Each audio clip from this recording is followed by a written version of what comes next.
the separate dock. There's a separate dock Right. for them. Yeah. And a bunch of the kayaks actually launch from the beach that's to the north of the boiler building.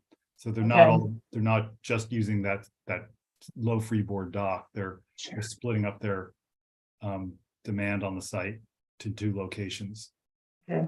Yeah, not necessarily the dock, but just in the water, close to the entrance to this one. Yeah, Whether there'd be any issues with traffic. It's a good question. Our classes and camps are mostly during the week, and the biggest demand on for the powerboat dock is on the weekends. So that's one of the accommodations that naturally occurs. Okay. Also. Thank you. Thanks, Linda. Lowell, go ahead. Yeah, hi there. I was wondering, first on the float, will there be any electrical hookups? No electrical hookups. Okay. Yeah, I was thinking, in the future, whether electric boats may need a charge. This is way down the line. But okay, I think you pretty much answered my question. That would happen at another phase, if it's warranted. Right. Thank you. Yeah, it's a big step to go electric. Yeah. People are talking about it though. They are. Yeah, good question. Maybe here quicker than we know. We'll have to see how that transition happens. Yeah, we'll come back to you guys in 5 years. Yep. The utilities. Paul, go ahead. Paul, I thought it was a good presentation, and I like the way that you've laid out the different types of boating, and it looks like there's a lot of water space in between them to me. At the busiest times, there's probably always going to be some kind of conflict, but it looks to me like you've done a good job of trying to account for that. And I think it looks real good. Thank you. Yeah, thanks, Paul. Yeah, we've worked pretty carefully because those other grants are also through RCO. So we worked pretty carefully with Paul and his team at Mercer Island to make sure we had that separation and of uses, but also fund sources and dedicated space per the fund source. So it's looking good. Nice job. Thank you. All right. Any other thoughts or questions?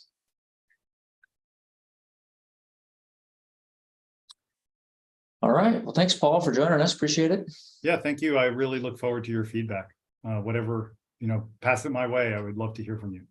Yeah, will do. Probably in the next week or so, grant managers will be returning applications with comments, and there may be there's likely to be more written comments from the committee, even if they didn't, just like the other programs. So yeah. You'll get that soon. So perfect. All righty, we'll see you later. Thanks.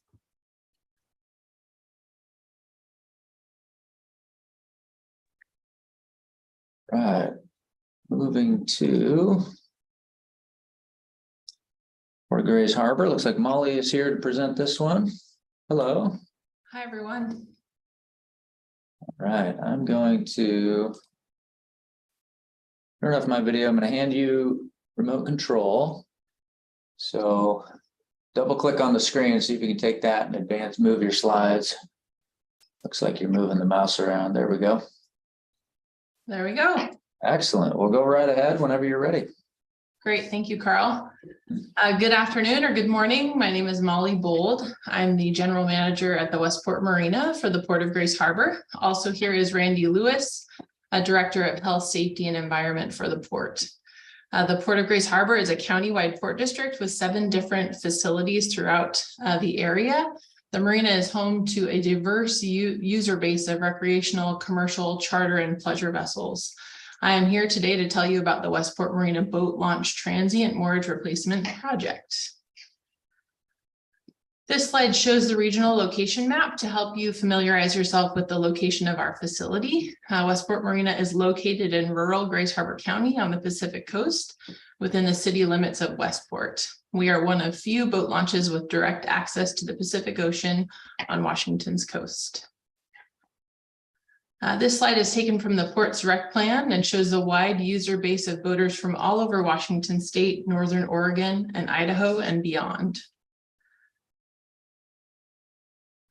On this slide, you'll see our site map showing the physical location of the project in relation to the many other Westport amenities and features, including the boat launch parking complex, the boat launch or the boat basin itself, the nearby Coast Guard Station Grace Harbor, the Port's Centennial Viewing Tower, and Fisherman's Boardwalk. Additionally, West Haven State Park is within Westport city limits and is one of the most frequented state parks in Washington. Today we bring to you the Westport Marina Transient Moorage, Westport Marina Transient Moorage Replacement Project, a project that will develop 14 dedicated short-term recreational moorage slips, an abutment, and a fully accessible gangway adjacent to the existing and recently improved Westport Marina Boat Launch Complex.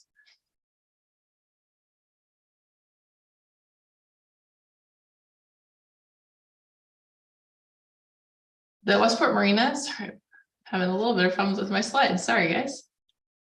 The Westport Marina provides year-round access to Grace Harbor and beyond for boaters. The recently completed Westport Marina boat ramp and parking lot is unique in providing access to recreational fishermen from March through October for salmon, bottom fishing, crabbing, halibut, and albacore tuna fishing in marine areas 1 and 2. The proposed moorage slips, abutment, and ramp are the missing piece to this multi-phase effort to improve recreational boating access in Westport. This slide shows the increase in demand for the launch since 2019, the completion of the project, even during a pandemic. The number of boat washes, launches, annual launch passes, and short-term moorage reservations continues to increase annually. Currently, there are 6 30-foot slips up for grabs on the float adjacent to the boat launch. There is no recreational designation, and it is first come, first served.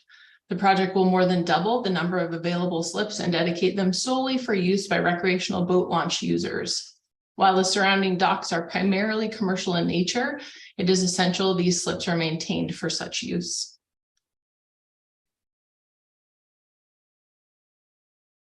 The slide shown is a photo of one of the many access gangways in the Westport Marina that are not ADA compliant. The new gangway and abutment will improve access to the boat basin floats. This project will be the key to providing boat launch facility, making the boat launch facility a truly accessible site for all.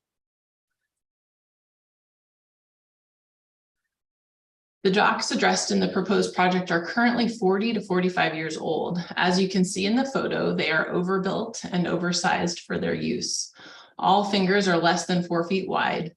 The improvements will replace the solid concrete fingers with modern, environmentally friendly, lightweight materials appropriate for recreational boats. All of these proposed improvements and the project have been identified in the Port of Grace Harbor Rec Plan, the Port's 5-year capital improvement plan, and the recently completed Westport Marina Modernization Plan. The photo shows the specific site of the proposed project marked by the pink star. The site is adjacent to the Westport Marina boat launch through which all trailerable boat activity funnels into the Westport Marina. The site is at the heart of the Westport Marina District and is an important support facility to the marina and boat launch. These photos represent the diverse and productive recreational fishing activities stemming from the Westport Marina. Westport is one of the closest direct access points from the I-5 corridor to the Pacific Ocean. While salmon fishing is what Westport is best known for, there are abundant opportunities for other species in the waters of Grace Harbor in the Pacific Ocean. Bottomfish, crab, and albacore tuna opportunity extend the use of our boat launch and associated facilities well beyond the summer season. Additionally, Float 21, the site of the proposed moorage floats, is a regular spot for recreational crabbers to place their rings in the water to harvest Dungeness crab. Lastly, the Westport Marina Boat Launch Complex, including filleting station, bathrooms, pay station, boat washdown, and parking lot, are considered a premier recreational ocean fishing destination. The moorage slips, abutment, and gangway are the final piece to this multi-phase project. When we developed this project, we wanted the layout to be simple, designed to complement the existing boat launch and support facilities. The project places 7 30-foot fingers dedicated to recreational boating on float 21, the closest float to the boat launch. The project includes an 80-foot gangway and a 5-foot access lane to the first finger. These fingers are the first modern, environmentally friendly, light penetrating floats in the marina. Additionally, the project places potable water and electrical service at each slip. Overall, the project is just over 1/3 of an acre and is consistent with the current use, zoning, and other development plans for the area. The blue box shows the parking lot project previously funded by RCO. The red box is the property boundary. The orange box shows the area of ground disturbance, and the yellow box, the area of potential effects. The green box, the ramp itself. The project coincides with the port's past and future investments in the Marina District. The project further supports the community's high economic dependence on fishing activity and tourism. The facility serves locals and visitors alike, improving the economy while supporting the local interest in natural resource-based recreation like hunting and fishing. The project improves access not just for boaters, but for all the public. Public access has been a priority for the Port of Grace Harbor Commissioners for many years, and this project increases that access to all. It builds upon the value of previous investment in the facility as well, and the project supports the local economy and culture as it complements future plans. The project serves sustainable, diverse, and popular recreational fisheries. While the project supports access for all, the moorage improvements in this project benefit boats on trailers arriving to launch, fish, and return to safe harbor for short-term moorage in the Westport Marina. As has been stated previously, the Westport Marina is considered a premier location for coastal recreational fishing. As the largest fish landing port on the West Coast, the Westport Marina is a critical access point for recreational fisheries that are in high demand. The addition of restrooms, the washdown, the fish cleaning station have made Westport a top-notch facility, and the project proposed is the icing on the cake for an overall boating experience in Westport. The project is outlined in the Port's Capital Improvement Plan, Recreational Plan, and is viewed as the first step of the Westport Marina Modernization Plan. With the conceptual design completed, we intend to complete the final design and engineering in fall of 2023, filing permits by the end of 2023. We aim to bid the project in the fall of 2025 and break ground in 2026. Thank you for the opportunity to share our project with you today. The investments of the RCO and the Westport Marina have been instrumental in the overall development of our community, and for that, we are sincerely grateful. And with that, I'm happy to answer any questions. Great, thank you, Molly. Questions or thoughts from the committee?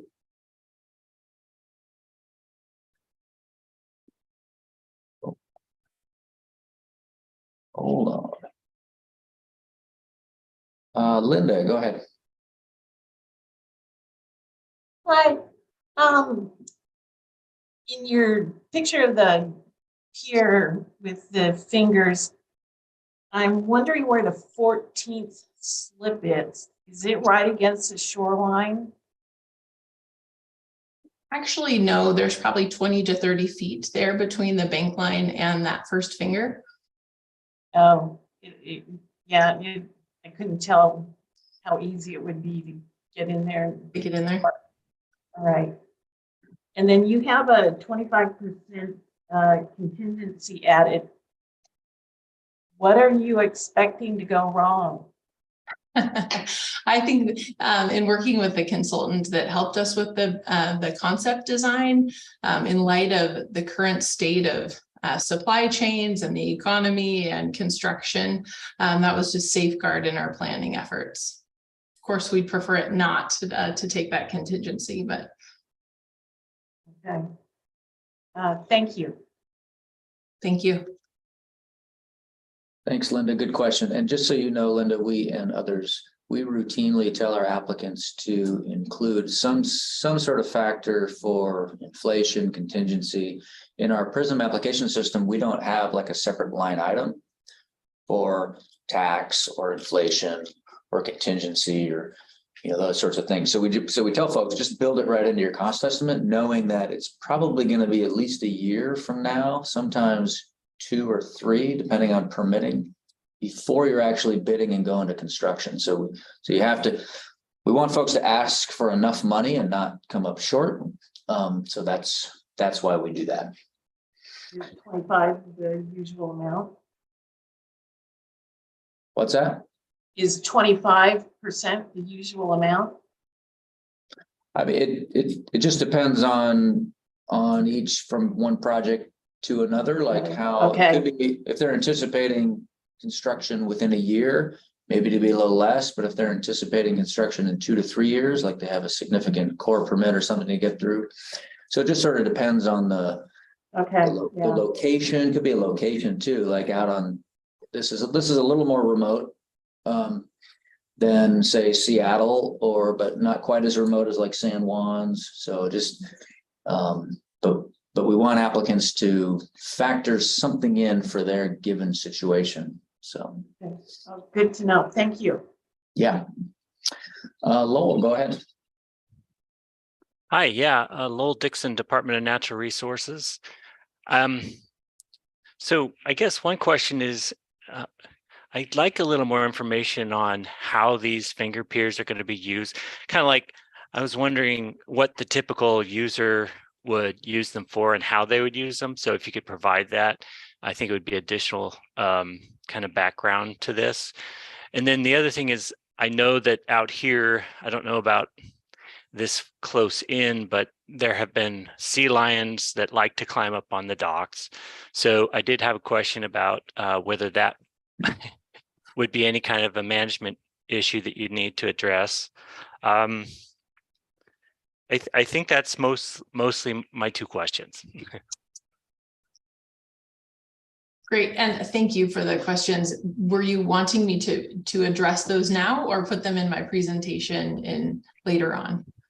Either, I guess, if you could quickly just tell us now. Yeah. Sure. So the floats themselves will be designed to be used by the users of the boat launch. So for those folks who launch their boats from the boat launch and then have a place to tie them up for short term. So these are intended to be 2 to 3 night stays, and certainly nothing over a week. We have users all over the boat basin that are there for recreational fishing. Not all of them are regular boat launch users. So this is definitely catered to those trailerable boats that are coming in for a short stay. Excellent.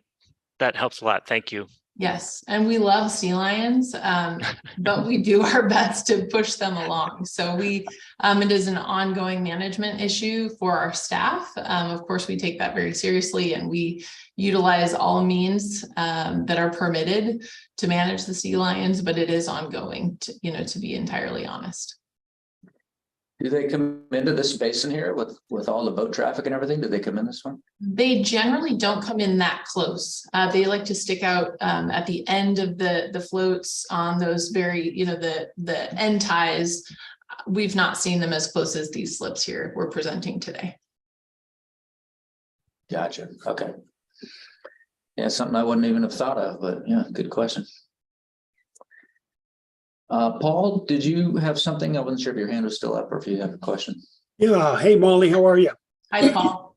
It looks really good to me. You've done so much there at the marina, and particularly with the boat launch, seeing those improvements being made and the increase in usage. Mm-hmm. I think that's really a key point. I know there's other statistics too that look at how much the value economic impact is generated by Westport. And that might help you as well. And then looking at these 30-foot slips and having that be 2 to 3 night stays, that's just great for people that are coming from out of town and want to tie up their boat and not have to ramp in and ramp out every day. So looks like a good project to me. Thank you, Paul. And thank you to the RCO. The project at the boat launch really has been transformational for that whole end of town. And we're truly grateful. That's great. Good to hear. And we do, by policy, we do allow up to a 14-night stay maximum. You don't have to, you could limit it to 7 or 5 or whatever you want, but that is totally fine within our rules. Great. All right, any other thoughts or questions? Really nice presentation. Thank you. Thank you. And Molly, you were under time by about 3 minutes, so you do have a little extra time to work with if you want to expand a little more on anything, the design or the boating experience out in that area, getting out to the ocean for different opportunities out there for deep water fishing and stuff. Great. Thank you. Yeah. Lowell, you got something else? Yeah, I just thought of one other question. I noticed that out on the outer portions of the dock, there's commercial fishing vessels out there. How will you sign or keep, ensure that these slips are only used for temporary moorage? We have staff out on the docks every day during peak season managing that. So we, this is one portion of the marina's modernization project, which included in that is our effort to segregate different users or reseparate different users, because the docks will not be intended to support heavy commercial vessels, so that it simply will not be permitted. And oftentimes our commercial vessels, steer clear of the boat launch in general. Thanks. I got one quick question. How much is it going to cost to park my boat there for a couple of days? And what does it cost currently to launch my boat? Well, it just depends on the size of your boat. That ranges anywhere from $25 to $40, depending on the size and the time of year. Per night, I should say. Thank you. And to launch a boat? Is currently $10. Thank you. Good. Randy, do you have something you wanted to add? I think probably the only thing I'd expand on that is that a really good question on how to kind of keep those.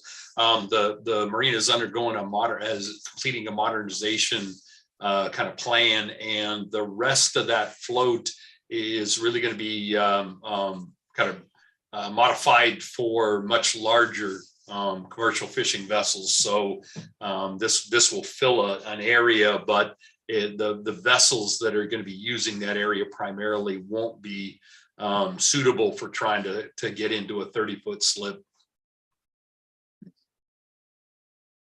Gotcha. And do you have a reservation system out there? Maybe these could, so people could plan ahead, they're coming for the weekend or whatever, and reserve a spot.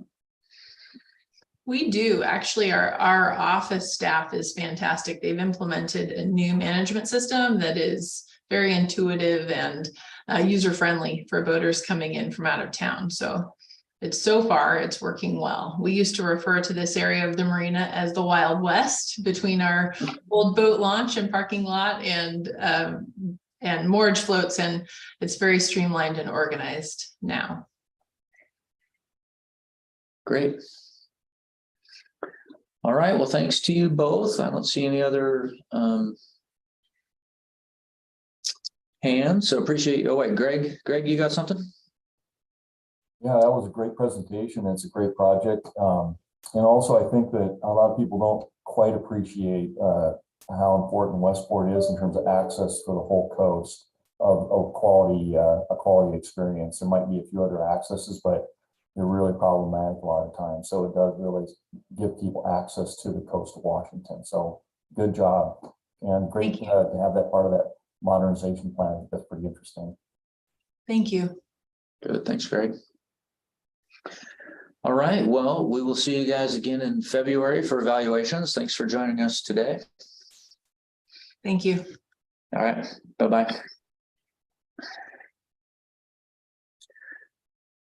All right. We have arrived at another break. So let's do that so we can be fresh for the next couple of presentations before lunch. So come on back at 11. What is it? We're a couple minutes ahead of schedule. Come on back at 11:40, and we'll continue on with Fish and Wildlife.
All righty, welcome back, everybody. Hey, Lauren, looks like you're presenting this next one.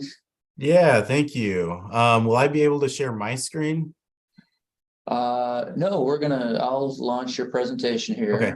And then pass you remote control. So can you see that now?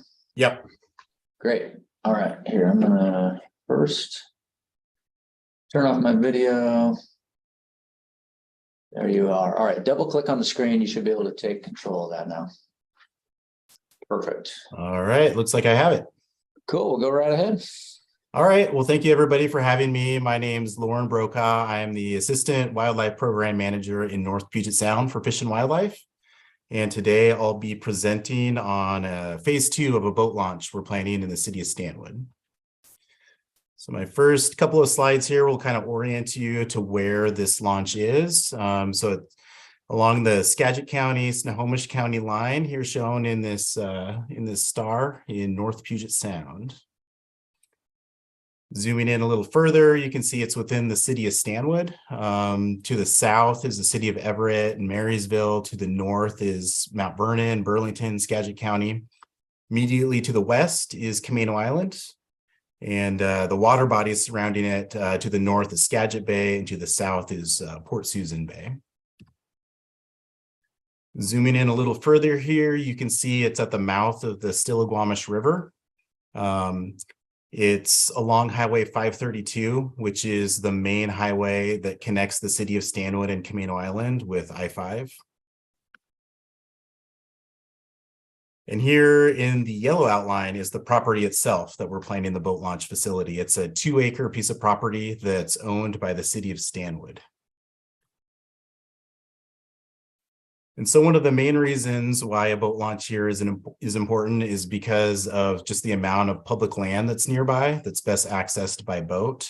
WDFW owns and manages over 1,000 acres of tidelands that's within a mile of this boat launch. And these tidelands, again, are best accessed by boat. There's limited foot access to these areas.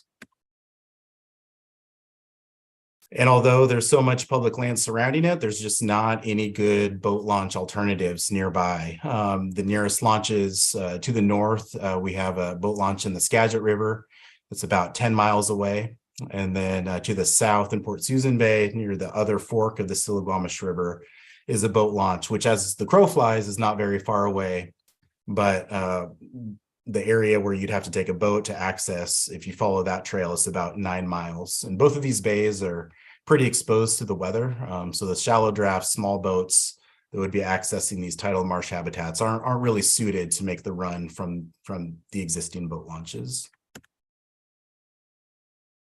This project is identified in a few different plans. One is the City of Stanwood Parks Master Plan. When they originally purchased this property about 10 years ago, they went through a master planning process with the community run through their city council. This is an artist's rendition of what the overall plan for the park looks like. You can see our boating facility located on the kind of southern end of this plan, and that's surrounded by other park features that aren't part of this grant application, but it's good to know that this boat launch is built into a broader plan that the city of Stanwood has. This area in general is just a huge recreation draw. One of the main recreation things that people do in this area is waterfowl hunting. Skagit and Snohomish County are the top 2 counties in Western Washington for waterfowl hunting, and this area is very popular for that. Of course, just a small sliver of our population is waterfowl hunters, but a broader population enjoys this area as well, especially for wildlife and bird viewing. Port Susan Bay especially is identified not just regionally, but internationally as an important bird area. It's identified by the Western Hemisphere Shorebird Reserve Network as an important birding area because of its use by shorebirds and other migratory birds. In addition to those activities, the area is also very popular for crabbing and fishing. The site itself is pretty well suited for a boat launch. It's a previously industrial site, so it's been impacted in the past by human activity. It's a flat, level site. Currently, there is a primitive boat launch on the property. Our boat launch isn't planned for this exact location, but it gives us a good idea that a boat launch works in this area. And the boat launch is also in close proximity to a large restoration site we have at DFW called the Lekwe Island Project. This project, historically, this area was an intertidal marsh, but about 100 years ago, settlers built a perimeter dike around 250 acres, and that kept the tides out of the area. And it was farmed for a long period of time. We released pheasants on it. It was a popular area for people to be able to drive in and recreate. In 2019, we did a large project where we removed those dikes, reintroduced the tides to the area, which had, huge environmental benefits. We're seeing all sorts of, fish using the site, but it has become more difficult for people to use the area. And so it really transitioned that site itself from you could drive a car there and park and walk around to a place where it's best accessed by a boat. And because of this large restoration project, we did some modeling work that you probably wouldn't normally do for a boat launch project, but we're using it for our boat launch project. And what it really tells us is that it's a good site to build a boat launch. These are graphics from our model that shows bed shear stress, so the amount of scour in the area. Our boat launch is located right around in this location. And what we'd want to see is not a huge area of scour, but also not an area of large deposition that might need to be dredged over time. It's kind of in that middle ground, which is what we wanted to see.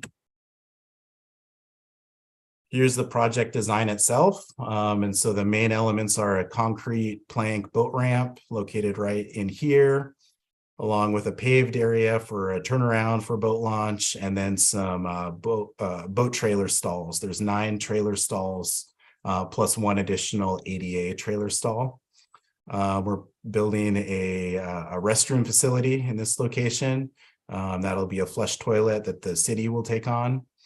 And then a large stormwater kind of wetland area that's required because of the paving and permitting. There's additional non-trailer parking located up towards the northern area of the property, and additional park features, but none of those are, none of the funding for that is requested through this grant program. That's will be built by the city of Stanwood with other grants. So this project was done in 2 phases. The first phase of the project was also completed with a boating facilities program grant. That grant paid for the majority of design and permitting for the project, and will also be able to pay for part of the construction. And this request here is needed to build the remainder of the project, just construction costs with a little bit of design and permitting as well. Originally, just to be totally clear, phase 1 of the project was meant to build the entire thing. We were surprised by a few additional costs in the project, and so this request is meant to actually build it. I'll say that the site itself presents some cost savings. No acquisition was required. It was purchased by the city of Stanwood using other funds, and so that's a cost savings. And just the way the site is, it's level. There's no big features to demolish, so that presents some cost savings as well. For sustainability and environmental stewardship, I just really wanted to point out this is that Lekwe Estuary Restoration Project that is right adjacent to the boat launch site. And although, most people probably consider the restoration project and the boat launch project as two separate projects, I really consider them as one large project. The need to build this boat launch facility was really generated by this restoration project. As we were planning with the community, deciding to change the way Lekwe Island looked and get all of these environmental benefits, we heard from the community that losing recreation in that area was something that wasn't favored by people. So we formed a recreation and access committee, mostly comprised of local stakeholders that use the area, and asked for their ideas on what sorts of things we could build in the area to offset some of those impacts. And the number one idea requested by the most people was building a motorized boat launch in the area to provide boat access to this general vicinity. The types of boats we expect to use this area are more shallow draft boats that are better suited for accessing marshes. So mostly, yeah, flat bottom boats. Typically, you know, a jet drive motor would work the best. Now I'll walk through a few slides to kind of give you a general idea of the types of areas and habitats that would be available for people to use with this boat launch. So you can see circled here is where the launch is planned. The launch would enter the Stillaguamish River, and you'd go down the river channel into Port Susan and Skagit Bays. And here's some of the public land that would be newly accessible to people. Mostly in the foreground here, you can see there are these types of marsh habitats that are prevalent, yeah, with birds for people to view and for hunting. This area in particular, between Port Susan and Skagit Bay, serves as kind of a natural flyaway for birds as they go from bay to bay. Here's another very recent aerial photo that shows the area. You can see the smokestack here, which is where our boat launch will be built in the foreground. And then this is looking out into Port Susan Bay at low tide. You can see the new restoration project here at Lekwe Island, which will be opened up for boating access with this facility. So that gives you kind of an idea of where people would go when they use this facility.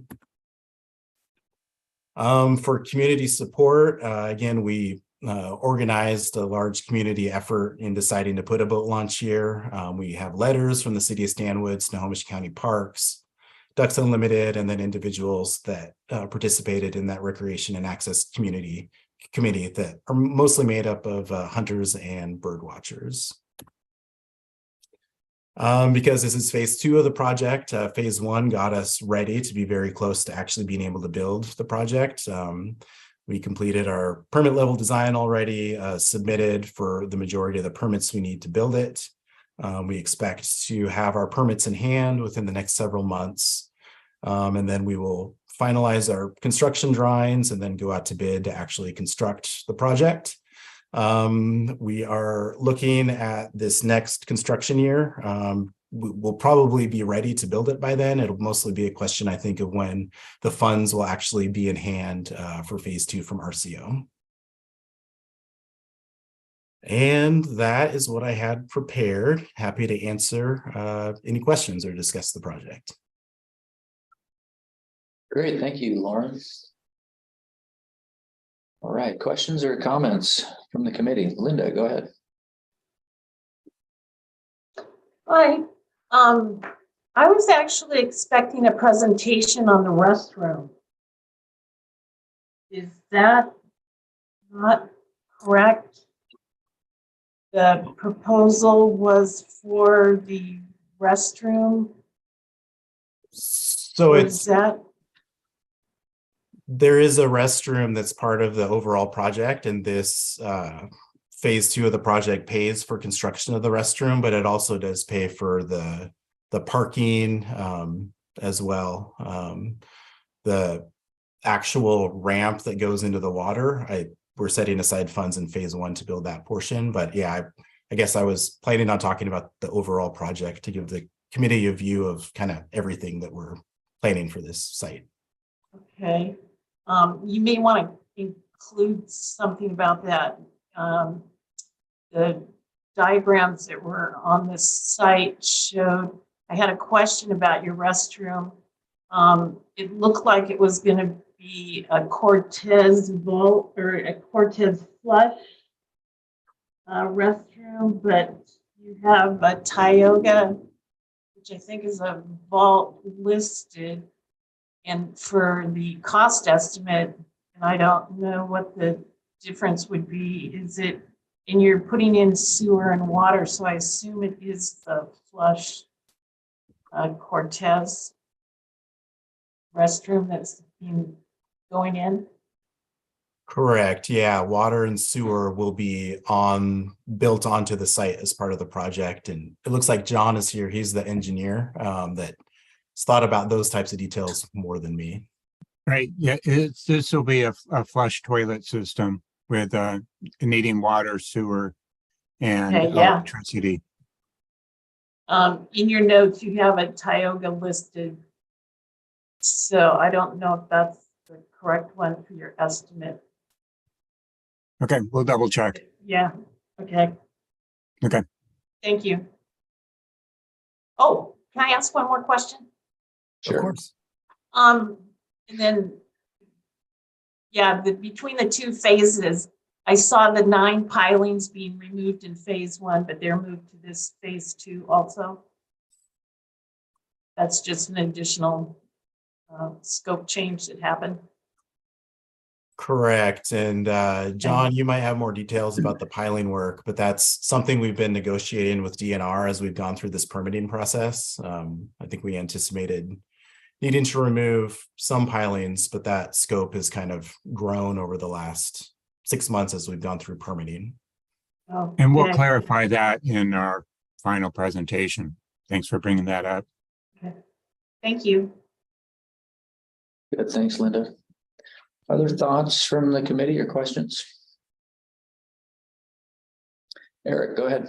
Yeah. Hey, guys, thanks. It looks nice. Just out of curiosity, at low water, what is the draft one needs for transiting the river to get to the bay? Just out of curiosity. Yeah, so we've done that modeling for the restoration project, and I've just kind of gone out and looked at I guess the lowest draft spot in that river system over different tidal cycles. I've been out there at a -3 tide, so a very low tide. And the shallowest spot in the river there is, part of it is wetted, but it's not much, maybe 6 inches of water at that tide. And so it will be a site that, a shallow draft boat would certainly be the most. But at high tide, you could take a much bigger boat out. You're going At to high have a tide couple you of feet. could, but right? yeah, we have, signs that we're going to put in place on the site because, you need to make people aware if they're launching a non-shallow draft boat at a high tide, they need to be aware that won't be the same on the way back on the return trip. Because people are morons, I guess. I mean, if the tide's out, the water's not going to be very. Okay, cool. One other question, that other ramp that's south of here, over by the bridge that goes across, I don't know what road that is. Is that WDFW property as well? Yeah, if you're referring to the Bow Road launch. Bow Road, yeah. Yeah, that's on the Stillaguamish. That is a DFW launch as well. Right. We should put that in an upcoming project because it's pretty horrible. You should put in a grant for that next year. Yeah, that's a challenging site for sure. It is. Yeah, but it's a people use it. One other quick question. Any thoughts about putting in a fish cleaning facility there, or a table or something at this site? That's not in the current design, but not a bad idea at all. If you got water, I don't know. It just it can get kind of messy sometimes, and there will be fishermen, I'm sure. Yeah, and crabbers too. The crabber, yeah, what a mess that is. So what are you going to do? I don't know. It's just a thought if you can get it in the budget. Yeah, thank you. Good idea. That stuff they did it, at out there at the last presentation we saw, the gal out on the coast. That is a fabulous facility with the fish cleaning and whatnot out there on the coast. So anyway, just a thought for amenities. Thanks, guys. Looks nice. Thanks, Eric. Other questions or thoughts? Lowell, go ahead. Hi there. Yeah. You had a slide that showed the land directly across from the ramp, and I'm wondering, is that a restoration site? Is that private property? Just out of curiosity, is that an area that these folks would also have access to use? Yeah, good question. So that area right across from the launch is owned by the Stillaguamish tribe. It's an 83-acre estuary restoration site, and they are discouraging public access from that particular 83 acres. And so we worked with them when planning this project. We're planning a sign next to the boat launch that really shows the areas that are accessible and encouraged for the public to use, and then highlighting that particular spot is not a place to go. All right, thank you. Yep. Good, thanks, Lowell. And I would just offer, Linda asked the question about scope, expecting to hear more about a restroom. So like on this slide, just work with this slide a little bit, you have all your phases in the same color, purple.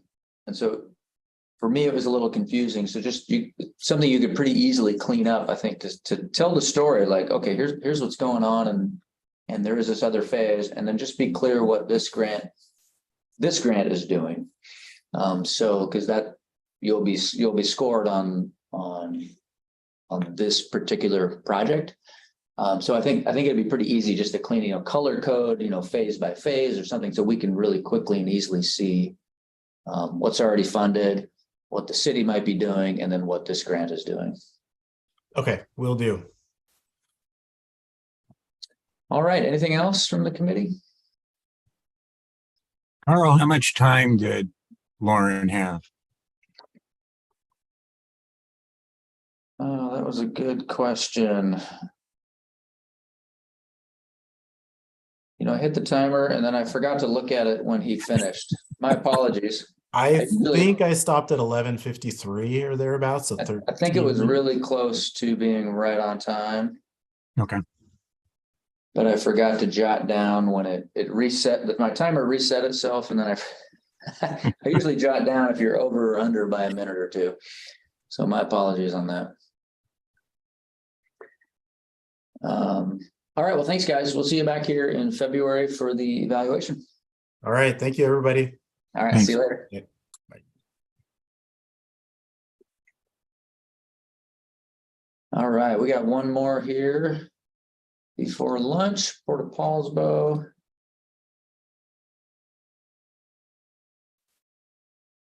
All right. And there's John. Are you presenting this one, John? I am. How are you, Carl? Great. Doing well. Thanks. All right. Let me turn my video off. Give you control. All right. Go ahead and double click on the screen. You should be able to advance your slides. Well, that didn't work. Hold on. That was odd. That's a new one. All right. Let me redirect notice. Maybe there was some sort of link embedded there. I've still got control of the mouse. You can see your slide now, opening slide. Just Remote, jump. Okay. the All right, no. try it again now. There we go. Looks like you're moving the mouse around. There we go. Okay. Yeah, looks like we got it. All right, we'll go right ahead. Okay. Well, good morning, everyone. My name is John Piccone, and I have been the on-call engineer for the Port of Paulsbo for some time now. Purpose of this grant is to improve transient moorage facilities at the Port of Paulsbo. For those not familiar, the Port of Paulsbo is located immediately adjacent to downtown Paulsbo in Liberty Bay. This is an extremely popular transient moorage facility, but unfortunately, it was originally constructed too close to the shoreline. So float grounding, navigation, a very steep non-ADA gangway are all issues during low tide that we need to solve. So jumping into the first question on need, I think these three photos here really speak volumes to the need. You can see in that center photo just how close the main headwalk is to the shoreline bulkhead wall. So normally, of course, we would simply dredge to solve a problem of sedimenting in under the floats, but due to the proximity of the toe of that wall, dredging is not feasible in the current location. You can see in the photo in the upper right just how bad the grounding issue has become. That's about a -2 tide in that photo. So at -2, these floats are all the way out of the water in areas. And they begin grounding in spots at about a 0 tide. The lower right photo shows the existing gangway accessing the ENF dock facility. That gangway is only 50 feet, which is not ADA compliant for this facility, and frankly, too steep for most people. But the only way we can really solve that gangway issue is to move the headwalk out. And so the project would meet the need by doing exactly that. It would move the entire facility 30 feet waterward. I'm waiting here for my slides to advance. Having a hard time. It's quite a delay here, Carl, on the. Yeah, you want here, I'll just advance it for you. Let me take control back. Sorry about that. That's okay. All right, just go ahead and say next when you're on. Yeah, so we're ready for the next slide There on we go. need. Okay. So that's exactly what this project does, is it relocates the entire ENF dock facility 30 feet waterward. You can see the proposed location there in green and the existing location in gray. The figure also shows the deeper water in dark blue, which is currently adequate depth for the facility. And the light blue area along the shoreline is that area that is not only too shallow currently for the facility, but where dredging is also not feasible. So we'd meet the need, but just by moving it out 30 feet, we'd eliminate that grounding issue.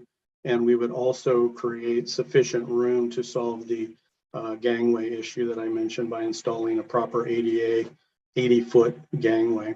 And you can advance to the next one, Carl. Looking at need in terms of facility use and facility condition, ENF dock are consistently booked out through the boating season. The port logs nearly 6,000 transient boat nights per year. And they've put a lot of effort into ENF dock over the past few years, especially. There's been utility upgrades, safety upgrades, and this summer we just recently completed a completely new fire suppression system on both ENF dock. So the docks are in great shape. They're heavily used, but we do still have that grounding issue to solve, and that is a port priority in the current comprehensive scheme for construction next year. Next. Speaking to site suitability, then, in this aerial, you can see ENF dock in the upper left portion of the aerial. Upper towards the center is a new boat launch ramp that was completed in 2021 at the port. In the lower right, you can see the existing timber breakwater that shelters the marina. That breakwater, as we speak, is currently being demolished and replaced with a new large boat transient moorage facility and floating breakwater. And I'll speak more to that in just a moment. Next. So site suitability and popularity, there's just so much to offer here. Upland, the Port of Poulsbo, again, is immediately adjacent to ENF dock, or excuse me, the town of Poulsbo is immediately adjacent. And there's just so much to do there. Shopping, restaurants, museum, it's a very popular destination. The waterfront park is right at ENF dock. In that lower right corner, you can actually see what it looks like at high tide with the gangway to ENF dock. There's year-round events here. So for those times when boaters are taking a break and getting out on the docks or the immediate upland, there's so much for them to do. Next slide. And then, you know, on the water too, really everything is offered that a small transient motorboat would want. The waters of Liberty Bay are quite warm in the summer. Swimming, water skiing, any number really of activities, they're all occurring right outside the marina. For those that fish, there's a number of good fishing and crabbing spots within a short run of the marina. And of course, it's just for the smaller boats and others, just a great sheltered haven there in Liberty Bay. Next. Speaking to project design, we've done the engineering already up to a 60% complete point. And as I mentioned, that entails moving the entire facility 30 feet waterward so that we can eliminate the grounding issues, the damage and associated maintenance that are happening to the floats currently, and allow installation of that 80-foot gangway. To do that, it turns out that we can reuse 51 of the existing piles that are out there. We would replace 37 creosote piles by installing 37 new steel piles. Next. And this figure here just shows a close-up of the same schematic. You can see that, you know, we only need to go 30 feet to get out into adequately deep waters where dredging would be feasible in the future if it were needed, and solve those issues. The project approach really revolved around a couple of key points: maximize the service life of the existing facility, minimize the maintenance associated, especially with the grounding issues that are occurring, and then avoid environmental impacts. And it does all three, I think, pretty well, as I'll explain further. Next slide. Sustainability, ecologically speaking, first off, obviously we eliminate the impacts to the substrate from these grounding floats and we get creosote piles out of the water. But I did also want to mention that we do have SUV or SAV, excuse me, dive survey information. So there's no aquatic vegetation 30 feet and even beyond this facility. So there's not really an ecological trade-off at all. It's just net positive all the way around to move this thing out. From an economic perspective, E and F dock especially are key revenue generators, not just for the port, but also for the local community. And it was important not only to keep it open, but when we looked at this, we looked at multiple options, and really just simply moving the facility 30 feet out was the option that gave the longest useful life for the facility with the least public expense. Socially too, the docks are really a key synergistic component along with the waterfront park. Both those areas are frequented by boaters and everybody just using the docks and the upland park. So it's been really important to the port for some time now to not just make it accessible, but accessible for all the visitors and get rid of that non-ADA compliant gangway. Next. The monetary costs of this project, I think, are very minimal compared to the benefits, but there's also a lot of ancillary costs that I hope are becoming clear. There's high maintenance cost if we don't do this project relatively soon, but more importantly, just the grounding and the damage that's being done from grounding continuously is really significantly reducing the useful life of these floats. Ecologically speaking, not only are there impacts to substrate, but there's a lot of disruption to the near shore sediment drift, and those problems are exponentially getting worse until we solve this problem. And then of course the cost to access, right? You have vessels as well as pedestrians that are just impeded during low tides. Benefits are pretty straightforward and numerous. We maintain navigational depths. We maintain accessibility during all tides for both the boats and the pedestrians. We eliminate those ecological impacts. And most importantly, I think we really increase significantly the useful life of this facility, which was a publicly funded facility to begin with.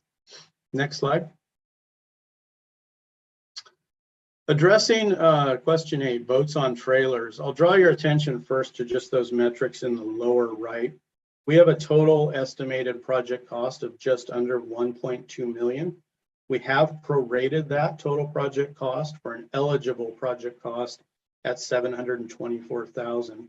So the RCO requested funds for this project are only 540,000 for all of those benefits that I was just mentioning. All 540,000 would benefit trailer boats 26 foot and under. And if you go to the next slide, Carl, I can explain further how we came to a 61% proration. In the upper left of that slide in green, you can see the full E&F dock facility. In the lower right, you can see the new breakwater transient moorage facility that I mentioned. And to explain what's happened historically, there's a lot of competition between larger boats and smaller boats coming into the Port of Poulsbo. Times will occur when a larger boat will actually purchase 2 30-foot slips and shoehorn something in there larger, displacing a couple of small boats. So the new facility out on the breakwater will actually open in the spring of 2023. Next year, it's currently under construction right now. And the port will be directing boats that are in the range of 30 all the way up to 75 feet out to that facility, enabling quite a bit more room for 30-foot and under boats. And if you look at that small table in the lower left of the slide, There's 127 total slips on E&F dock, and of that, 110 of them are actually 30-foot slips. So it was always designed for a small boat transient moorage anyway. We have prorated it at 61% simply to reflect the possibility that some boats in the range of 27 foot to 30 foot would moor at this facility, in addition to the 26 and under eligible vessels. Next slide. Speaking to the question of boating experience, really is, in my mind, the easiest to answer. Again, this marina is consistently booked out during the boating season. And I think that's just because it offers so many things to transient boaters. Next slide, Carl. I did mention there was a new boat launch ramp right there at the Port of Poulsbo, but what I didn't mention is the trailer parking for that launch is actually on the other side of the marina. So anyone launching at the Port of Poulsbo much prefers to moor their boat on E&F docks simply because it's closest to parking. Additionally, there's power and water at every transient slip. There's a restroom and showers right at the top of the gangway. There's swimming off of Waterfront Park within, seconds of the gangway. You can purchase boating supplies, food, really anything that folks would want when they're out for the weekend or whenever. It's within 1-2 minute walk of the top of the gangway. There's a fuel dock, there's numerous pump outs, there's a full-time marina staff to help transient boaters dock or any other issues they may have. So I think the boating experience is just fabulous at this marina. I boated here myself, and it just offers so much to transient boaters. Next slide. Speaking to readiness, I did say we're already at a 60% engineering level, and our plan is to just move right on forward with that and get this 100% fully designed and engineered by late winter. And by spring, we will have bid documents complete and ready to go. We have already completed all of our permit documents and submitted those. And the permitting path is fairly straightforward on this project. It's a clear shoreline exemption, so we don't expect any significant delays there.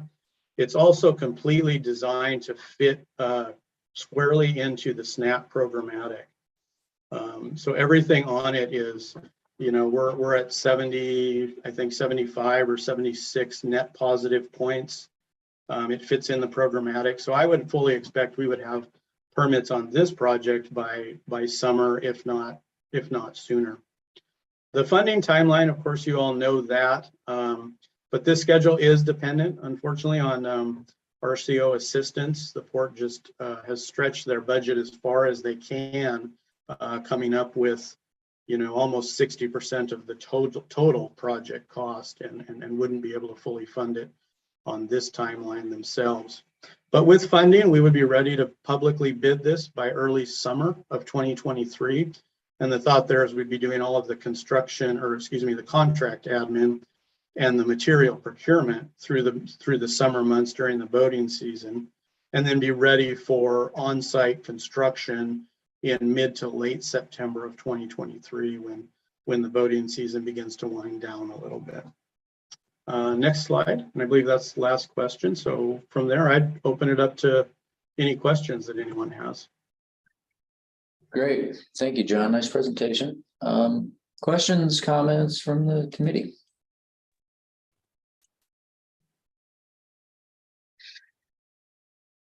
Linda, go ahead. Is it possible, Carl, I'm seeing your screen right now. Is it possible to put it back into the normal Zoom mode so we can see each other? Yeah, usually I leave. Yeah, we can do that. Oh, you might want to flip back and forth. Yeah, sometimes you flip back to a slide or something. You can't see, you don't have our faces that pop up in little, maybe you have a different view. Yeah. Yeah, there we go. I've got faces now. Go ahead. Okay. All right, good. I think that's good. Yeah, Linda, go ahead, and then Carl. Hi. I was looking at your cost estimates, and you have boating infrastructure for about 65,000. I know it's a prorated amount. What is that for? The boating infrastructure? Yes, the only thing I could guess was maybe it's just the cost to float everything further out. Yeah, we have, it's basically like pile hoops. So there's kind of a handful of miscellaneous things that don't fit into clear categories like piles, floats, etc. And that's where we put that.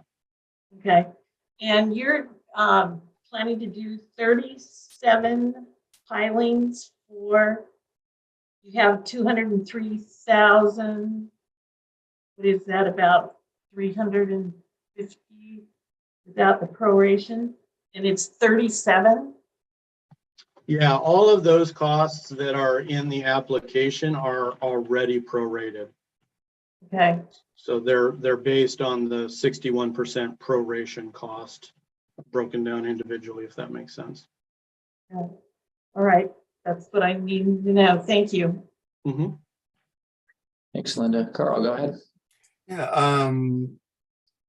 on your, with your ramp that you have there that is going to be helping feed these sites, where's your parking at for that? It's, the parking is upland. Are you at all familiar with Poulsbo? See if I can find a little bit, not much. Little bit, yeah. So the parking is upland. The port has their own parking lot for the trailers, and it's about a 3-4, I guess maybe 3 to 5 minute walk from E&F dock.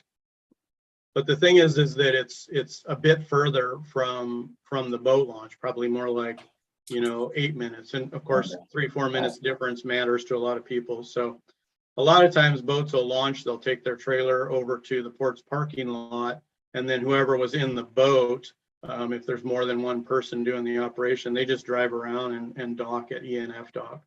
So it's a common spot for loading and unloading. Thank you. Mm-hmm.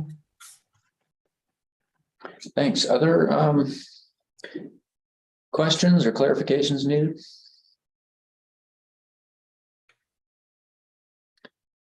Chris and then Paul.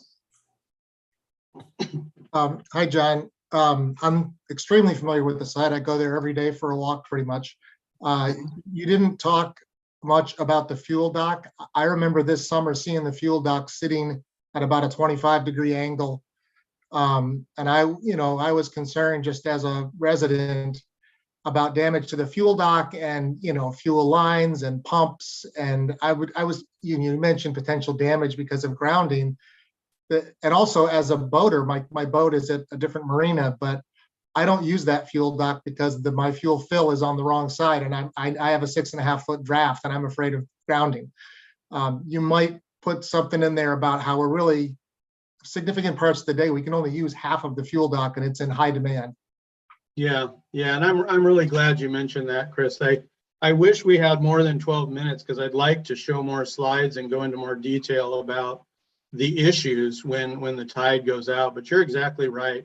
Whether you're trying to access the fuel dock, the pump out, any of the inner slips, you're trying to pay your fees at the office. You pay transient fees right there at the office at the lower end of the gangway. All of that is it's just a mess when the tide goes out.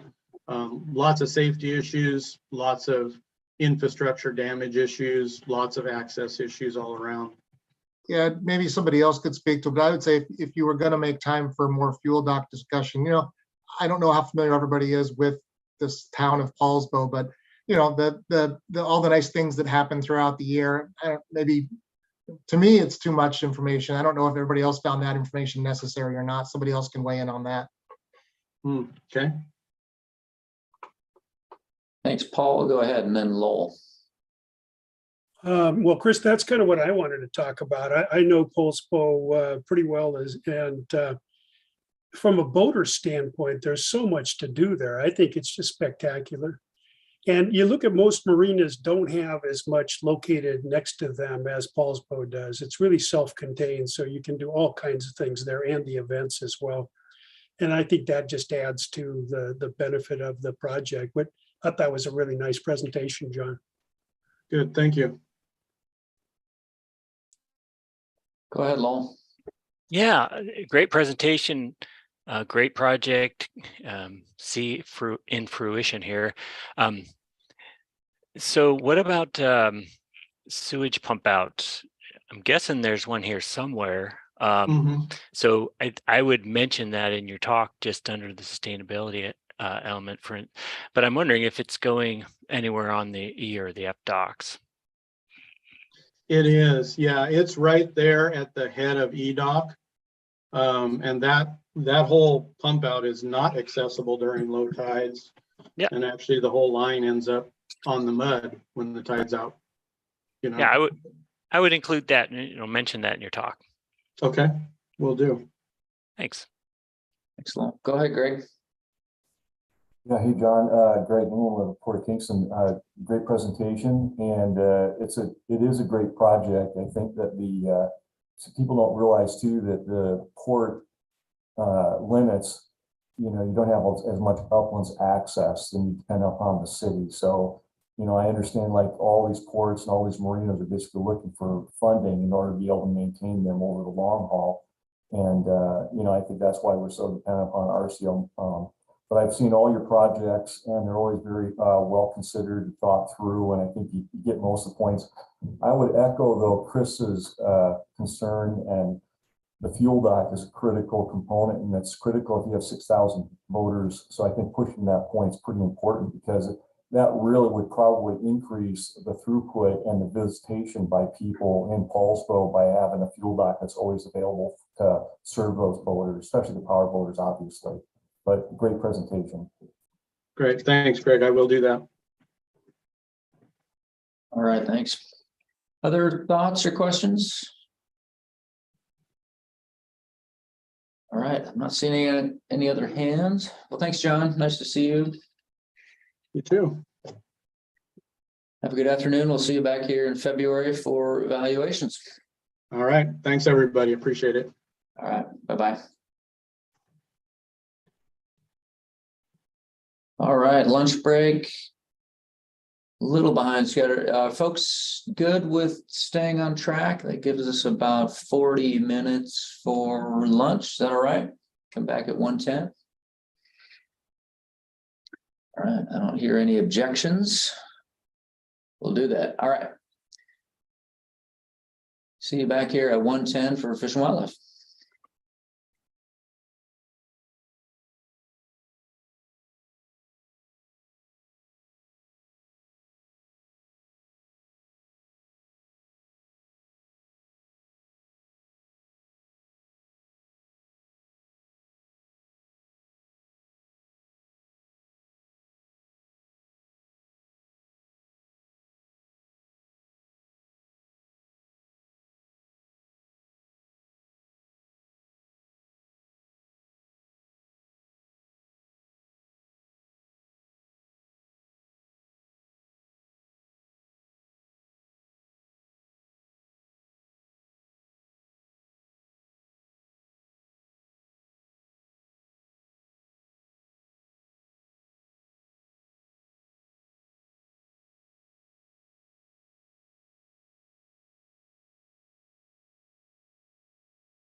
Hey, Mark. How you doing, Carl? Doing well, thanks. Looks like you're presenting the next one. Yes. All right. Well, all right. Welcome back, everybody, from lunch. We'll get started here with Fish and Wildlife. Get this opened for you. There we go. That looks like a busy site. Are you, can you see that now? Yes. Presentation? Okay, perfect. All right, well, I'm going to stop my video, pass you control. Go ahead and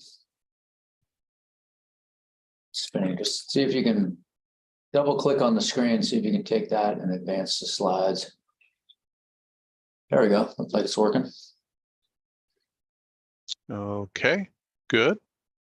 Good. I need to, this won't mess up anything if I'm using my mouse on my other screen, right?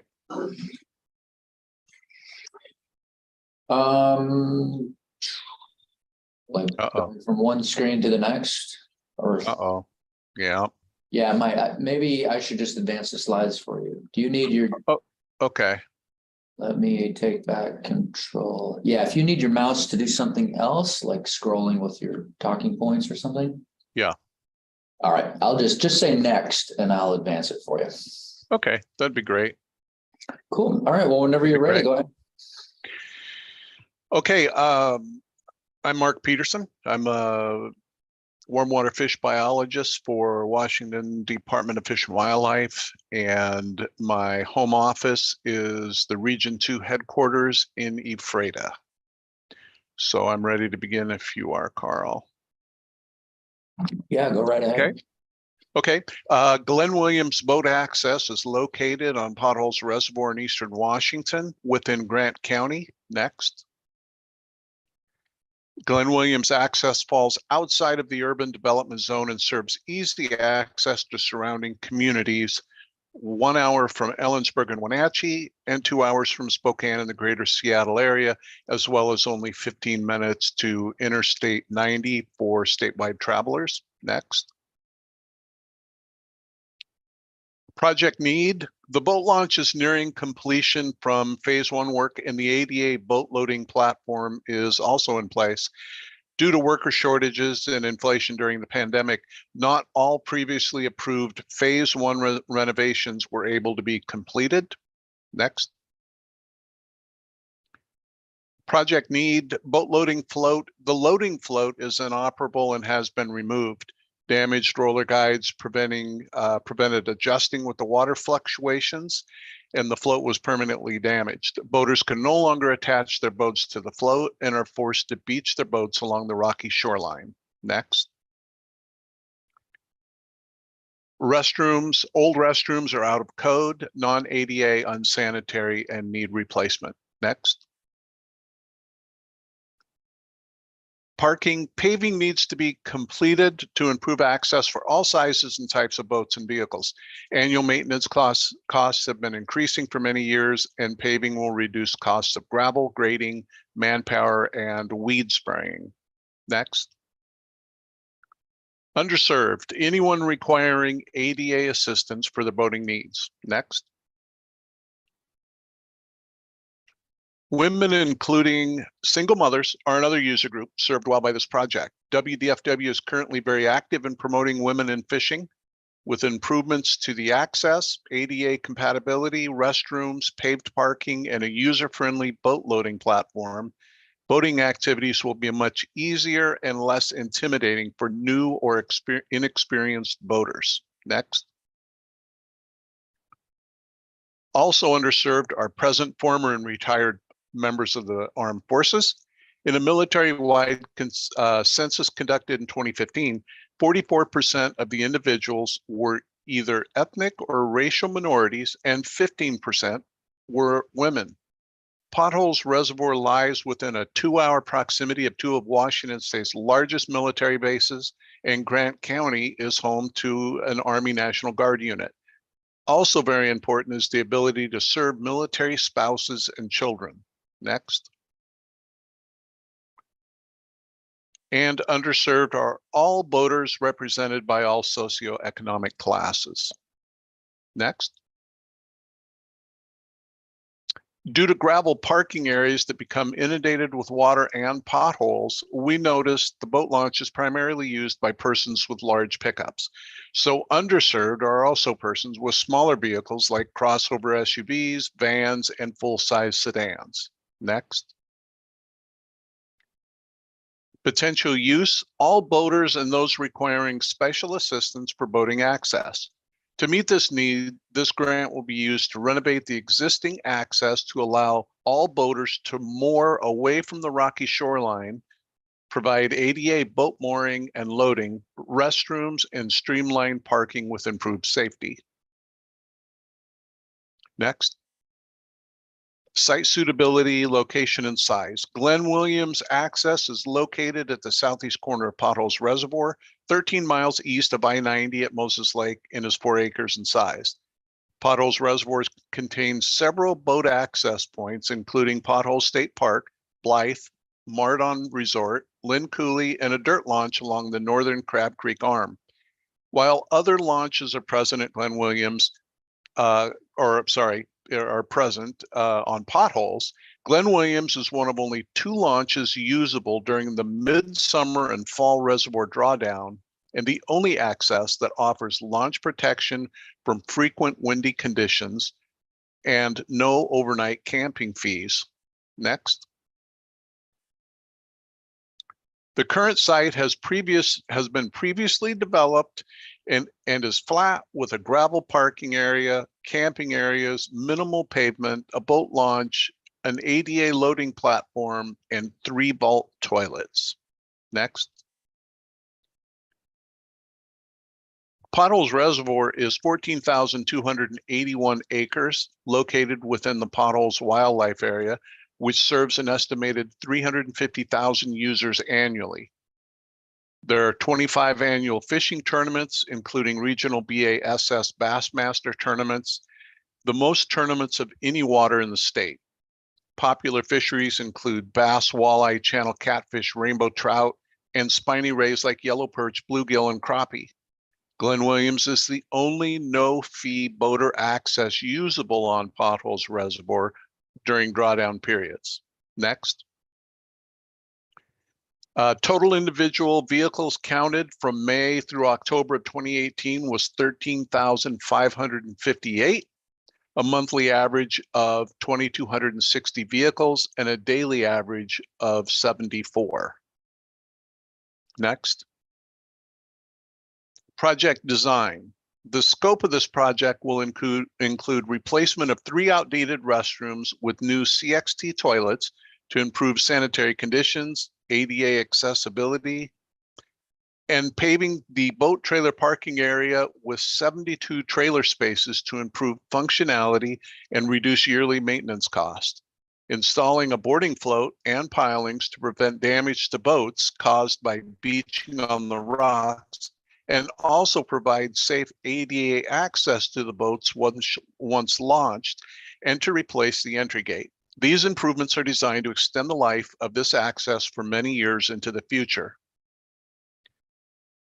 Project design, CXT toilets. We propose replacing the existing toilets with 3 ADA compatible CXT vault toilets.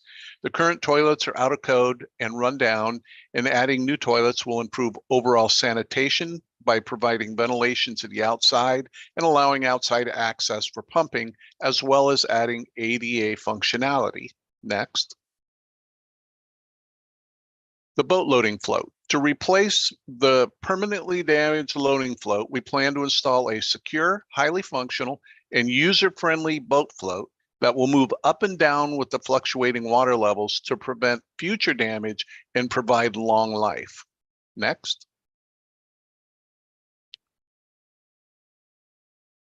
Parking. Boat trailer parking areas will be paved and lined to accommodate 72 spaces. Reduce hazards that lead to boat trailer damage, providing level and stable access for the non-sure-footed, and to reduce annual maintenance costs. Next. Planning success. All building materials are designed for durability and longevity by experienced in-house engineers and design crews using new cost-effective state-of-the-art designs and products. Glenn Williams Access is currently developed, meaning little to no additional site disturbance or mitigation will be necessary to complete these renovations, and current permits may cover these proposed phase 2 activities. Next. Sustainability and design. All building materials are designed to be long-lasting, thereby reducing maintenance costs in both materials and staff time for many years to come. Habitat can benefit by the increased stability and strength of the new state-of-the-art designs and products. A loading float will reduce shoreline damage caused by beaching boats and user trampling, and paving reduce costs for weed spraying, gravel, and grading. Overall, this project will reduce impacts to the environment, lower maintenance costs, provide ADA accessibility, and provide long-lasting materials and opportunities not available at other Potholes Reservoir accesses. Next. Cost benefit. The U.S. Fish and Wildlife Service's National Survey of Fishing, Hunting, and Wildlife Associated Recreation estimates that $36 is spent per day per trip by freshwater anglers, $82 a day for waterfowl anglers, and even higher for wildlife watchers. During summer of 2018, our traffic counters showed 13,558 vehicles at Glenn Williams Access during a 5-month period, leading to $488,000 spent in state and local economies using the most conservative daily expenditure of $36 a day. Keep in mind that this number is only a snapshot from a 5-month period during the year, and the reservoir and access site is open year-round with a new boat launch serving boaters. Next. A 3-year angler survey conducted by WDFW at Potholes Reservoir from 2013 to 2015 showed that 53% of the anglers that accessed the site lived in Eastern Washington. And of that 53%, 31% lived locally in Grant County. 33% of all anglers were from Western Washington, indicating more anglers traveled from the west side to fish Potholes Reservoir than from the local area. Potholes Reservoir is a destination recreational area and is very important to state and local economies that benefit greatly from outside the area travelers. Next. In summary, degraded conditions at the Glenn Williams Access have reduced the cost benefit to local and state economies, limiting the number of users that can or will utilize this access. This is the only access on Potholes that offers wind protection for launching boats and overnight stays without additional fees. Upgrading this access will encourage more use among all boater groups. Next. Boats on trailers. This project will primarily serve boats on trailers by paving the vehicle and trailer parking areas to include 72 trailer parking stalls. While this project serves boats on trailers, smaller motorized boats like car toppers will also benefit from the installation of the loading float by providing a safe launch and loading area for them as well. This grant will provide ADA access for all boaters, which is also missing from this and other launches on Potholes Reservoir. Next. Boating experience. There are diverse boating opportunities for all types and sizes of watercraft launched at Glenn Williams Access. Water skiing, speed boating, fishing, hunting, party barging, airboats, and wildlife watching are common boating activities at Potholes Reservoir. Next. Potholes Reservoir is host to many boating events, including high-speed boat races and community events. Many spectators travel long distances to watch the boat races from their own boats, and the local communities are highly involved in planning and organizing these events. Next. Potholes Reservoir walleye angling angling is growing in popularity and is now considered one of the best walleye fisheries in the Northwest. Potholes hosts numerous fishing guides with multiple boating options, including multi-passenger sleds, guided airboat trips for fishing, hunting, and wildlife watching. Next. Project timeline. This project is ready to begin immediately, with many of the permits completed during phase 1 and is projected to be completed by the fall of 2025. Next. And that concludes my presentation. Oh, sorry. That's right. Yeah. Hey, thank you, Mark. Nice job. Thank you. I'm just flipping through these to get the timeline to pop up. I didn't realize they were all individual. Sorry about that. Yeah, no worries. And 2025, okay. Great. All right. Questions or comments from the committee?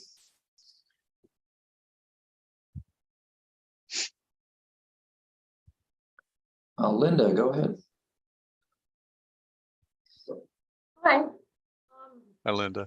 I had a question about your cost estimates. You've got your restrooms. You're renovating 3 for $35,000. But in the description, it says you're putting 3 new ones in. Correct.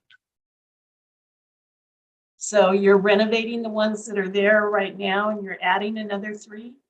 No, we're going to be replacing the ones that are on site with the Okay. 3 new ones. Oh, you probably want to double check your cost estimate for that then.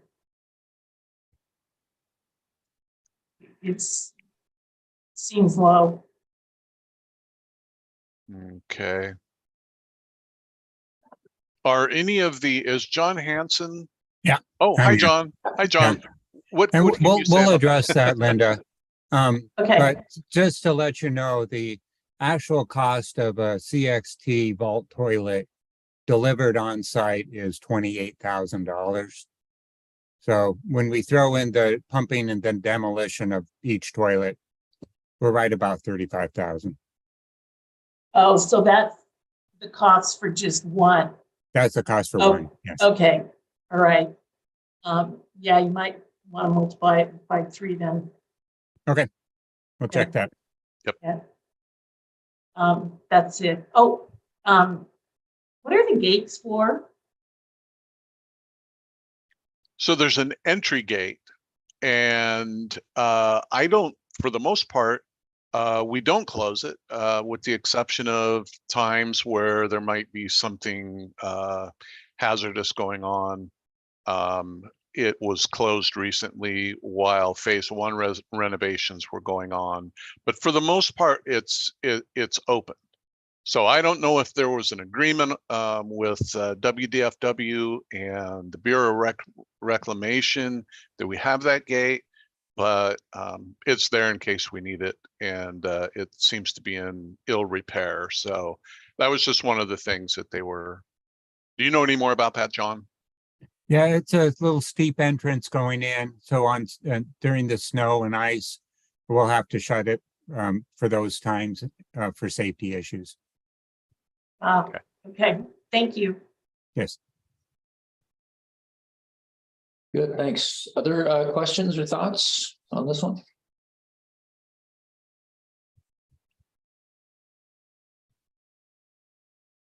Not seeing any other hands. Must have been pretty clear and straightforward. Yeah, and like Linda said, just double check your metrics in Prism. Right now you have $35,000 in for the restroom, which John sounds like is 1. So yeah, so just multiply that and just make sure you're asking for enough money if you are going to replace all 3 of them with this project. Good. Anything else, folks? No? All right. Well, thank you, Mark. Appreciate it. Okay. All right. Thanks, Carl. I appreciate it. Thanks All to right. everybody on the committee. Sure. Appreciate it. Yep. And you may be getting some written comments too. So That'd be great. That'd be great. Committee has an opportunity to write comments and we'll package those up and your grant manager will get that to you. Perfect. Appreciate that. Okay, see you later. Thank you. Okay, bye.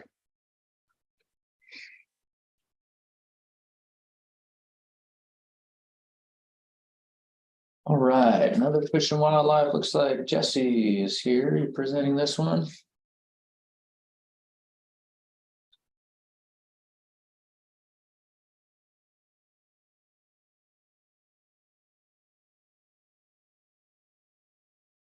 Jesse, can you hear me okay? Looks like you're on the call. Can you hear me okay now? Yep, there you are. All right. All right, well, I think like yesterday, I just advanced the slides for you, so I can do that again. Absolutely. I think it worked well. Okay.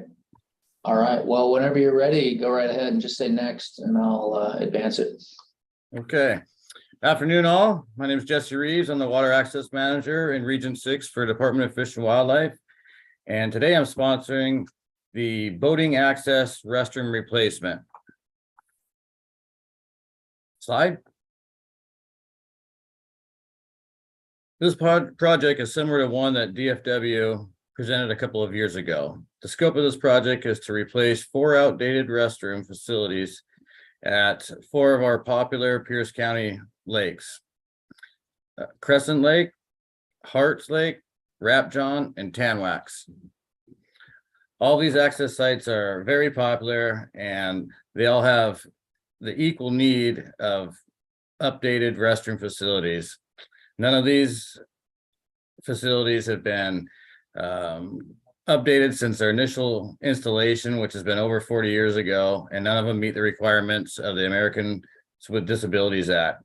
In addition, these restrooms, we would like to have ADA parking stalls adjacent to each facility. Slide. Pictured here is our 4 project areas.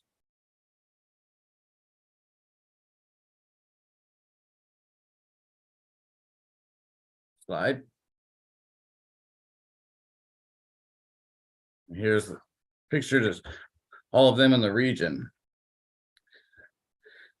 All 4 of these sites are within Pierce County.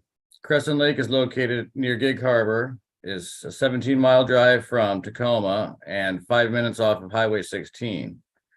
Harts, Rapjohn, and Tanwax coincidentally are only 20 to 22 miles south of Tacoma, with each taking roughly 35 minutes from Tacoma as well. Harts is a 35-minute drive from Olympia, and Rapjohn and Tanwax are both about 55 minutes from Olympia. As seen on the map, all 4 of these are within 10 minutes at the maximum of a state highway, so they're very easy to commute to and from. Each of these are popular destinations for trout and warm water fishing.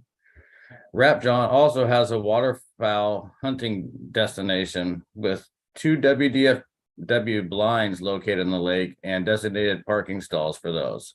It's very unique for a west side facility to have access sites such as Rapjohn. Slide.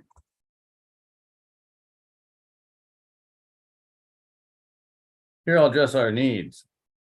These sites are very popular and receive a high amount of use. The primary recreation is fishing, pleasure cruising, boating. The project will result in improved sanitation facilities for all these recreations, boaters and hunters and anglers alike. All these sites still have the fiberglass restrooms as shown that are in poor condition, are not ADA compliant. Some have rotten floors, broken seats, stained urinals, degraded fiberglass, and broken or missing parts.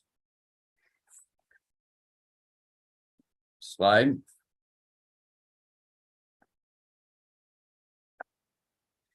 These outdated models have only a 24-inch door opening and do not accommodate many users and certainly don't meet ADA criteria. These older structures become unsafe as decades of the northwest weather have diminished their integrity. Years of photo degradation has resulted in leaking roofs and weakened the fiberglass floors. Slide. Damages caused by vandalism have also degraded the restrooms cosmetically and creates an extra cost for maintenance and repair.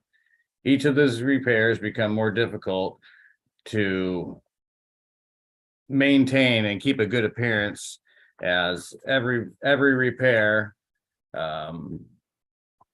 takes a toll on the finish and what can actually be applied second time around. So as we're applying paint removal products and then trying to put paint products on top of it, the overall appearance just doesn't turn out as well as you would hope.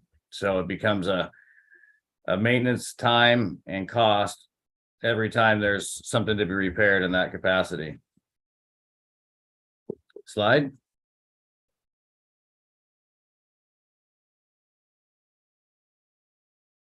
All four of these sites still have the same fiberglass style restrooms built and installed 40 plus years ago.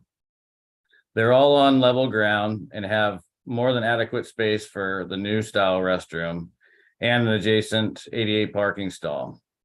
These existing sites, the replacement of the dilapidated restrooms would be a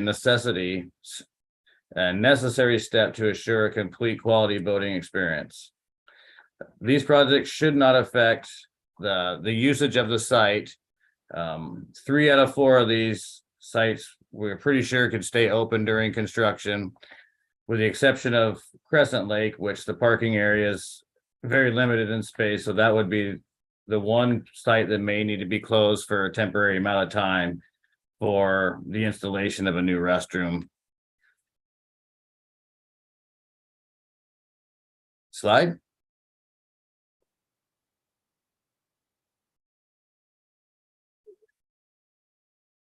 All 4 of these, we intend to have the same project design, same style of restroom, a Gunnison CXT. We'd be removing and replacing existing restrooms and replacing them with a single vault CXT style, ADA compliant. All these restrooms would be placed in the current footprint of the existing structure, minimizing ground disruption.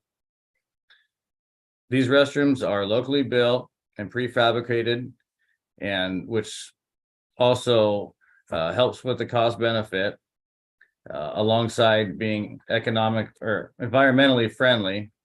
The ADA pad will be placed alongside of each one of these restrooms, also by DFW staff.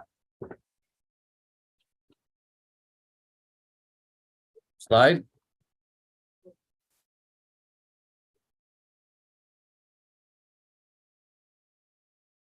So here's the proposed layout of the 4 sites, all where the existing restroom structures are.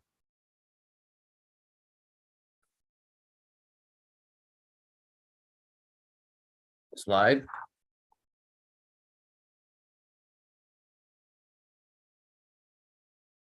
Shown here is a actual restroom that's on site, and here's one that has been replaced in recent years. This is a style that we would be going to. Slide.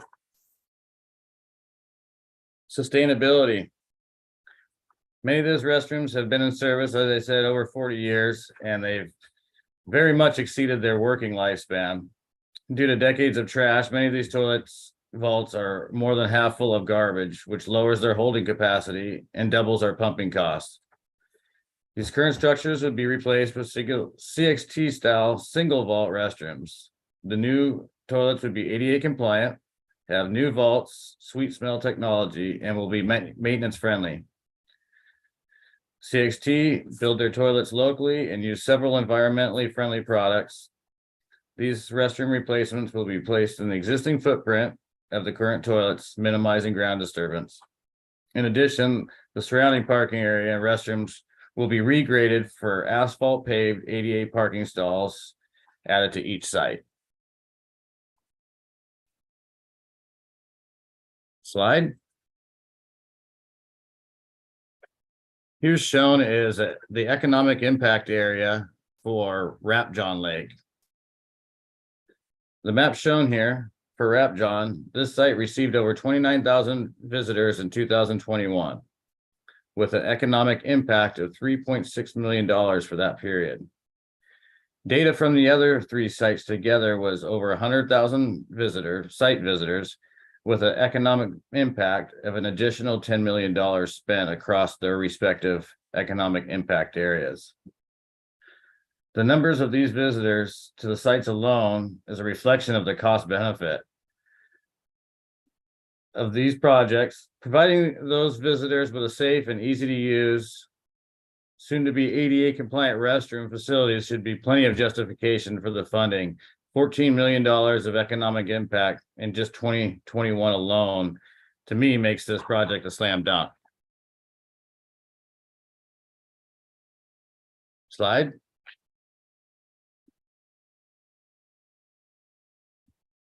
As stated in the previous slide, with the benefits from this project and the communities continue to grow, they will also continue to contribute to the local economy as well as to DFW and the improving these sites just cosmetically.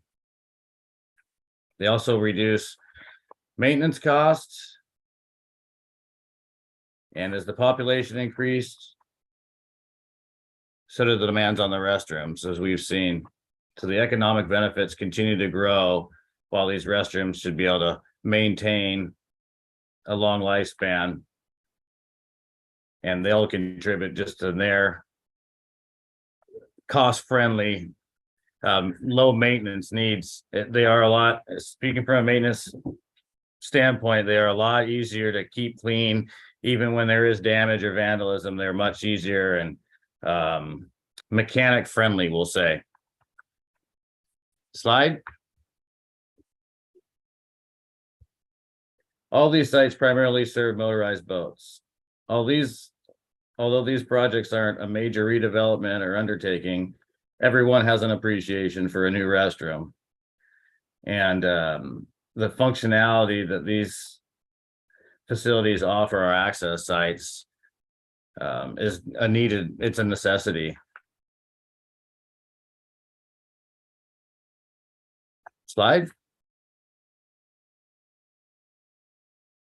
I think with this project and the 4 restrooms, the boating experience will be improved.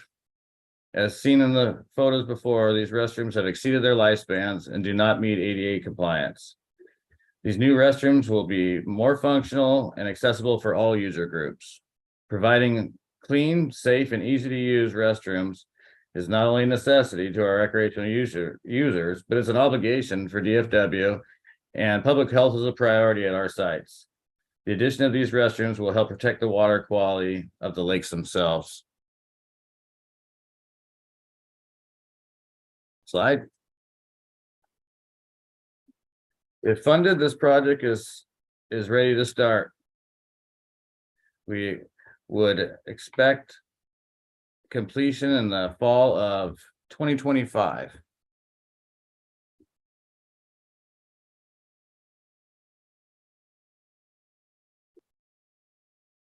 Slide.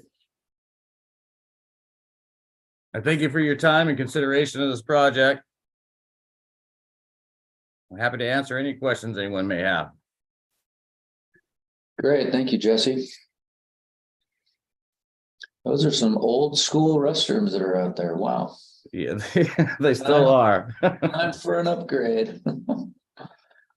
We did this at a few sites a few years ago, and the outcome has really turned out well. We've gotten a lot of positive feedback from our users. I'll bet. In person and online.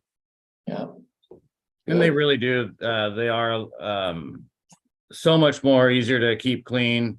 It is a kind of almost sad that a new facility gets treated so well and the poor ones get treated poorly. So it's nice having new facilities. I wish it was the other way around, that they just got treated well regardless, but we do see these new facilities being taken care of by the public, which makes it easier on DFW as well, but Yeah, good. not only cosmetically, but that saves on cost as well. Yeah, sure does. Linda, go ahead. Hi. I had a question. I remember reading that if you have a multi-site project where you're doing exactly the same work, and it's all within 1 or 2 connecting counties, each site can't be more than $50,000. So does that mean you have to break this up into 4 project requests? At this point, it's all in one project request. But I think there may be the last time around, we didn't meet some of that criteria. Maybe John can help answer that question of what we needed to change exactly. Yeah, and really this is RCO's call on this. Carl, the last time we did this, we worked with Marguerite and actually the full board and got special permission to go over that $50,000 limit. And we are asking for that again this time. And hopefully that can be satisfied before we do our final presentation in February. Yeah, I suspect that we will approve that again. And we may, I don't know if it'll go to the, well, it could, there's a board meeting in January, so it could happen and just Linda, so you know, it just as a general policy plan that we have here, that multi-site policy is a little old and outdated. And so we intend to go to our board to change. That's like an old number and costs are, everything's more expensive now, right? Yeah. So we intend to update that policy just across the board. But like John said, on a just sort of a one-off, we made an exception last go round. I suspect we'll make an exception again because it makes good sense. Otherwise, we're sort of artificially splitting this into 4 separate projects, which is just a lot of work for everybody, right? So it's easier to cluster them together. So it would make sense. Yeah. Leave it. All right. Thank you. Yeah, no problem. Are any of these lakes, do all these lakes include the ability to use gas powered outboards, or any of them no gas powered? They do. They're all gas powered engines. Otherwise, I wouldn't meet the minimum criteria that's a requirement for this particular project. Thanks, guys.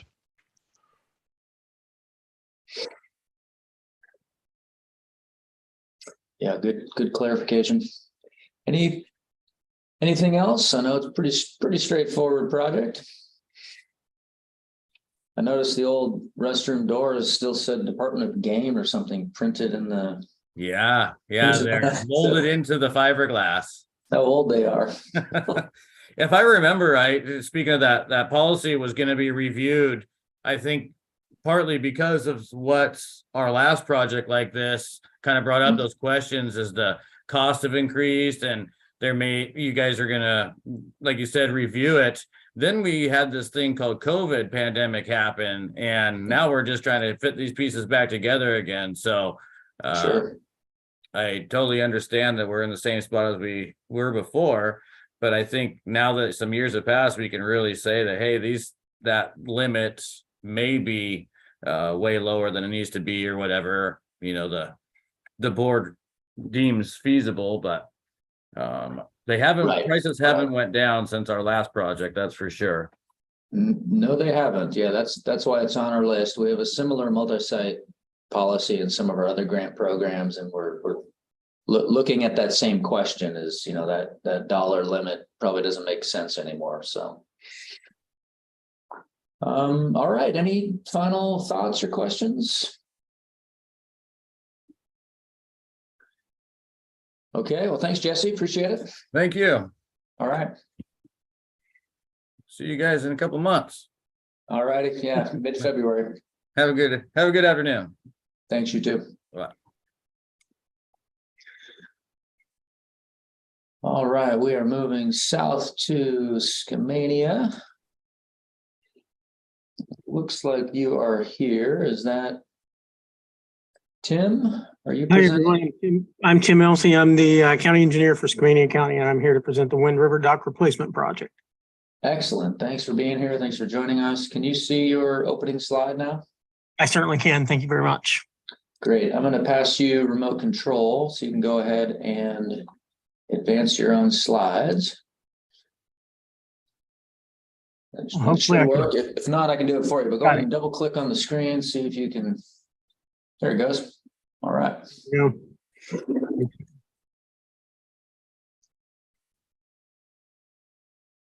Okay, well, go ahead whenever you're ready. Hey, thank you very much. So we are here requesting funds to replace the Wind River boat ramp floating docks. These docks, as you can see from this original picture, have been in the water for many, many years. And they are at the end of their useful life. Of course, they're in Home Valley and Skamania County. And they are at the mouth of the Wind River as it goes into the Columbia River. I haven't been able to determine the exact age of these floating docks, but I'm betting they're pretty close to as old as I am.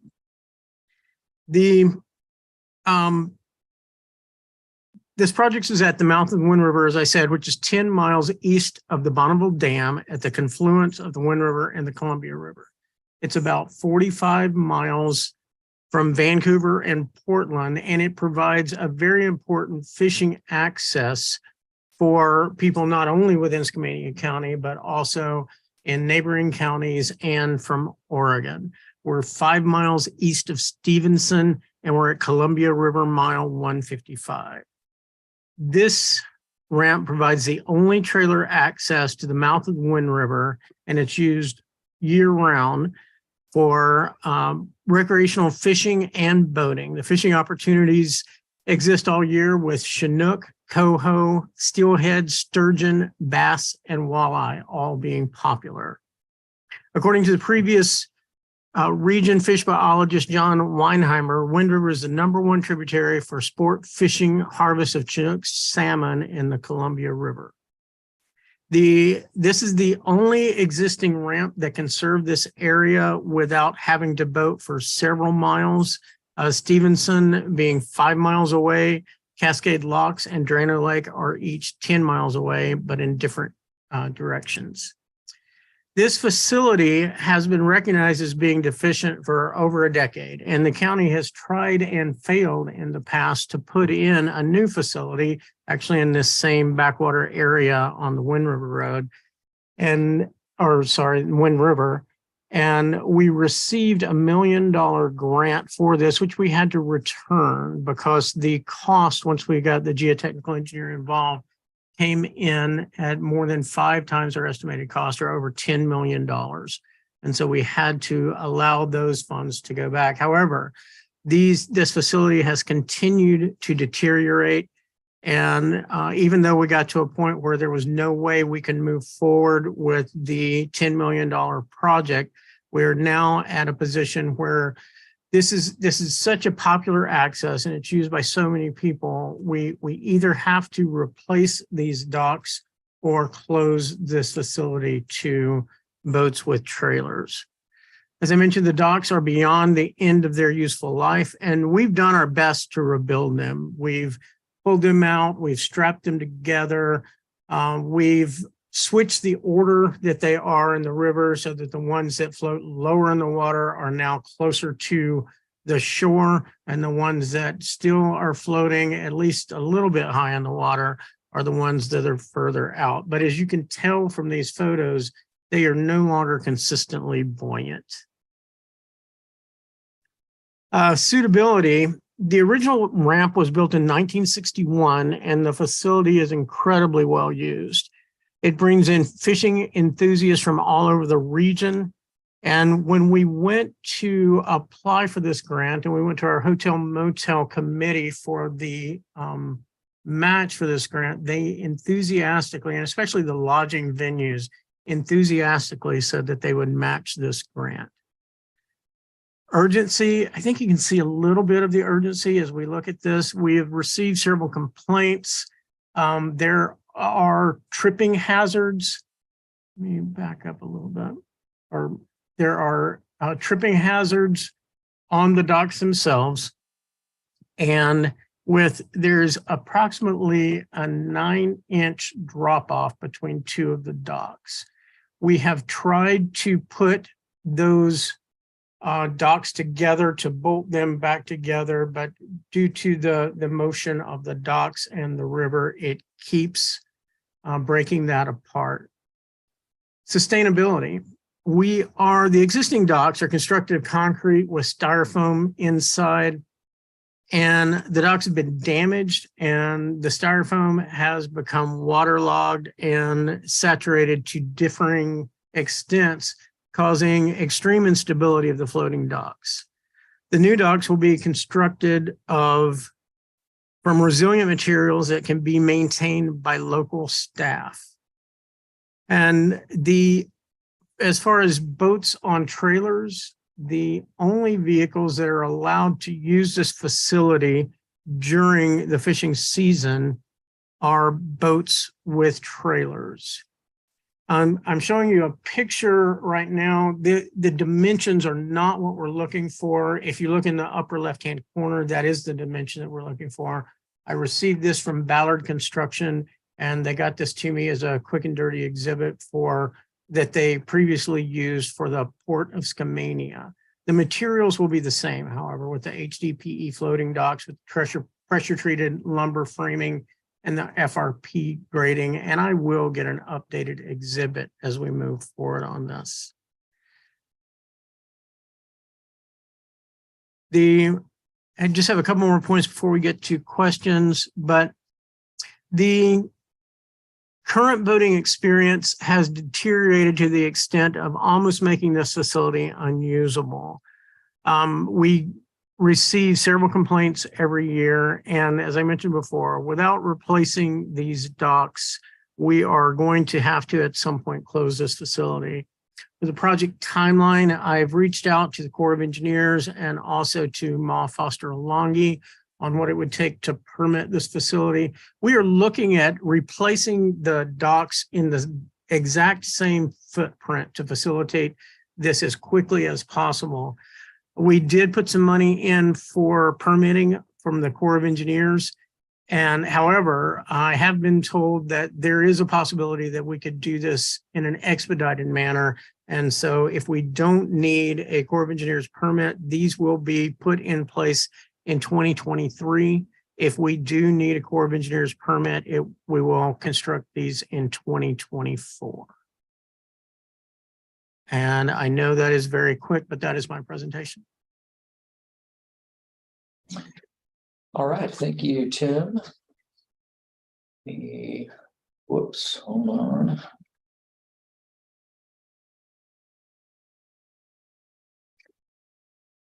All right, and I know just formatting wise for your presentation, I know Ashley will be in touch to help you out, but that'd be great. Thank you. Yeah, you'll want to make sure you clearly address each of the evaluation criteria in order. And you may have seen, and you're welcome to watch any other presentation, but usually it's like, number 1, need, number 2, suitability, just so we can follow along. Because ultimately in February, the evaluation committee will need to be able to score you on each one of those elements. Correct. Yeah, Ashley can definitely help out, and we can get you examples, and we've got some good guidance and instructions, and but it looks like definitely a well-needed project, but from the looks of it there. All right, so committee members, any questions, comments on this one? I'm just curious, what was the $10 million project going to look like, and how come it didn't go? Well, it didn't go simply because of the cost in the end, and it was to build another parking facility in this same backwater area, actually building out into the backwater, and it was increasing the number of parking spaces to, I don't have the number in front of me, I could get it pretty quickly, but in the 60s, if I remember correctly. And it's a much larger facility. It was closer to the mouth. But the biggest problem that we had was just the cost on it. When the cost came back at over $10 million, we had received $1 million grant. And I'm sure everyone is aware of Community County's finances, but we just were not able to finance that. As you're looking at this picture, if you look in that same backwater area, just at the left corner of the upper left corner of the backwater area, that is what was going to be constructed. That's correct. Exactly. Gotcha. Okay. That's too bad. Yeah. The problem was the unconsolidated soils underneath the backwater. And we weren't able to really find out until we were able to get the floating drill rigs out. And we finally understood exactly how unconsolidated they were and how much it would take to consolidate those materials. So we were not able to move forward. Cool. Thanks for that. Yeah. I suspect for this project, you will not need like a full-blown core permit. I'm guessing they have a nationwide, if you're just replacing in kind in the same place, same open water coverage. But that's something you should be able to figure that out fairly quickly. Yeah, and that was my understanding when I was dealing with Evan Carnes a couple of years ago when we originally started talking about this project. And but Evan, my understanding is he has moved on up through the organization, and in talking with Ma Foster and Longy, they said you may be able to get by with that, or they may want you to put in a full core permit. Gotcha. Okay. Sounds good. Other questions or thoughts from the committee? All right, I don't see any other hands. You will be getting some written comments as well from the committee members, as well as from Ashley, your grant manager. And yeah, like I said, there's there's kind of a standard format you'll want to put this together in, and clearly label your slides. Make sure you hit all the criteria. Tell us about, try to get lots of good pictures, some data maybe on, usage, how busy this site gets and what times of the year, and, that sort of thing, just so we get a sense of, certainly an urgency there, but the overall need and the boating experience here, is probably pretty spectacular. I'm guessing you can get out under the bridge here, right? Out into the Correct. Into the river. Yeah. Yeah. So there's access to, I know Beacon Rock State Park is not too far. Good. All right. Well, thanks for joining us, and we'll see you again in February for the evaluation. Thank you for this opportunity. I look forward to the comments. Thank you, everyone. All right.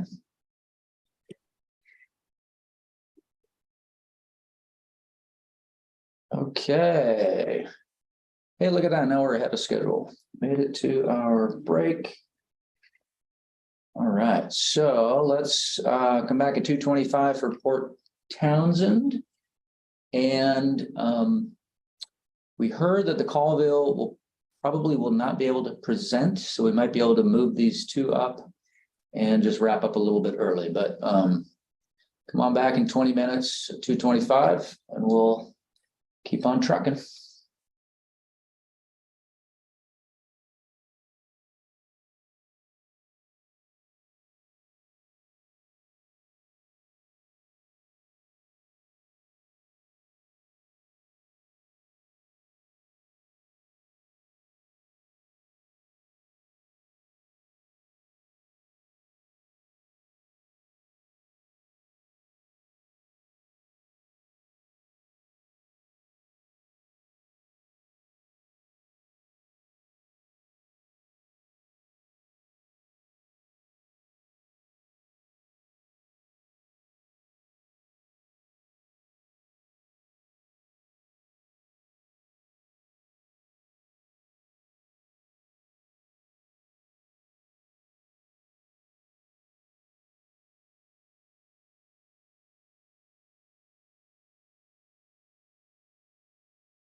Hey, everybody. Looks like Matt and Eric are here from Port of Port Townsend. Good afternoon. Hey, Carl, how are you? Doing well. Nice to see you. You. All right. So I'll pull your presentation up for you. And Great. then Matt, do you want control, or Eric? I think Matt is driving the bus this afternoon. Okay, sounds good. Can you see your PowerPoint okay now? I can. Yep. Okay, good. All right. Well, here, I'll turn off my video. Share. Okay, go ahead and double click and you should be able to take that. All right, looks like it's working. Great, well, go ahead whenever you're ready. Okay, we'll kick off. Thank you. Good afternoon. I'm Eric Taves, Deputy Director for the Port of Port Townsend, and with me today is Matt Klontz, the Port's Engineer and Director of Capital Projects. We're really excited to present this important project to you today. The goal of the Herb Beck Marina Boat Launch Project is to replace an existing degraded and potentially unsafe single-lane ramp with a new ramp and ADA-compliant access wedge and handling float. The project will also provide ADA-accessible restroom and parking facilities and landscape improvements.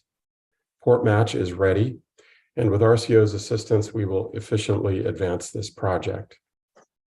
The current cost estimate for the project overall is $2.022 million, with $1.022 million in Port Match and $1 million in requested funding assistance. This includes engineering, permitting, and construction. The Herb Beck Marina launch ramp is located on the west side of Hood Canal on the Olympic Peninsula, 1.5 miles east of US Highway 101. Quilcene is about 25 miles south of Port Townsend and 13 miles north of Brennan. It's a convenient location for boaters on both sides of the Hood Canal Bridge to access this beautiful area and popular seasonal shrimping and fishing grounds. This is the only public boat launch on Quilcene Bay, which is an arm of Dabob Bay on the North Hood Canal. The nearest somewhat comparable facility is Pleasant Harbor, about 16 miles to the south. The current ramp was constructed in the 1960s. It's narrow, steep, deteriorated, and hard to use by many trailer boaters. Its poor condition must be addressed near term. Moreover, while the associated restrooms are clean, they're more than 50 years old now, worn and inaccessible for persons with disabilities. Replacing the present ramp and upgrading the restrooms and parking with ADA-compliant facilities will, for the first time, provide people with disabilities safe access to the waters of Quilcene Bay. Ramp replacement will provide a much-needed and very welcome recreational opportunity for residents in this rural, distressed area of Washington State.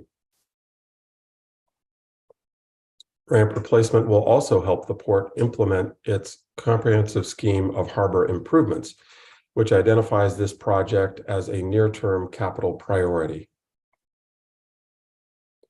This project has received strong support throughout Jefferson County, from public and private sector organizations, as well as the general public. This broad support is, in part, I think, the byproduct of an extensive public engagement effort conducted by the port over the past 2 years. We learned that area residents clearly cherish this facility and want it to be restored and maintained for future generations. Portions of this property have been owned by the port since the 1920s, and the site itself has been used to access Quilcene Bay and Hood Canal for nearly a century. This long period of sustained use demonstrates the site's suitability. The port owns nearly 58 acres of property at this location, including a small marina, adjoining uplands, beach areas, and tidelands. The area to be improved by this project is entirely flat and well suited to continued use as a recreational boat launch with associated parking and restrooms. The Herbeck boat launch is well situated to gain access to the productive shrimping and fishing locations of Hood Canal and the strikingly beautiful waters of Quilcene and Dabob Bays.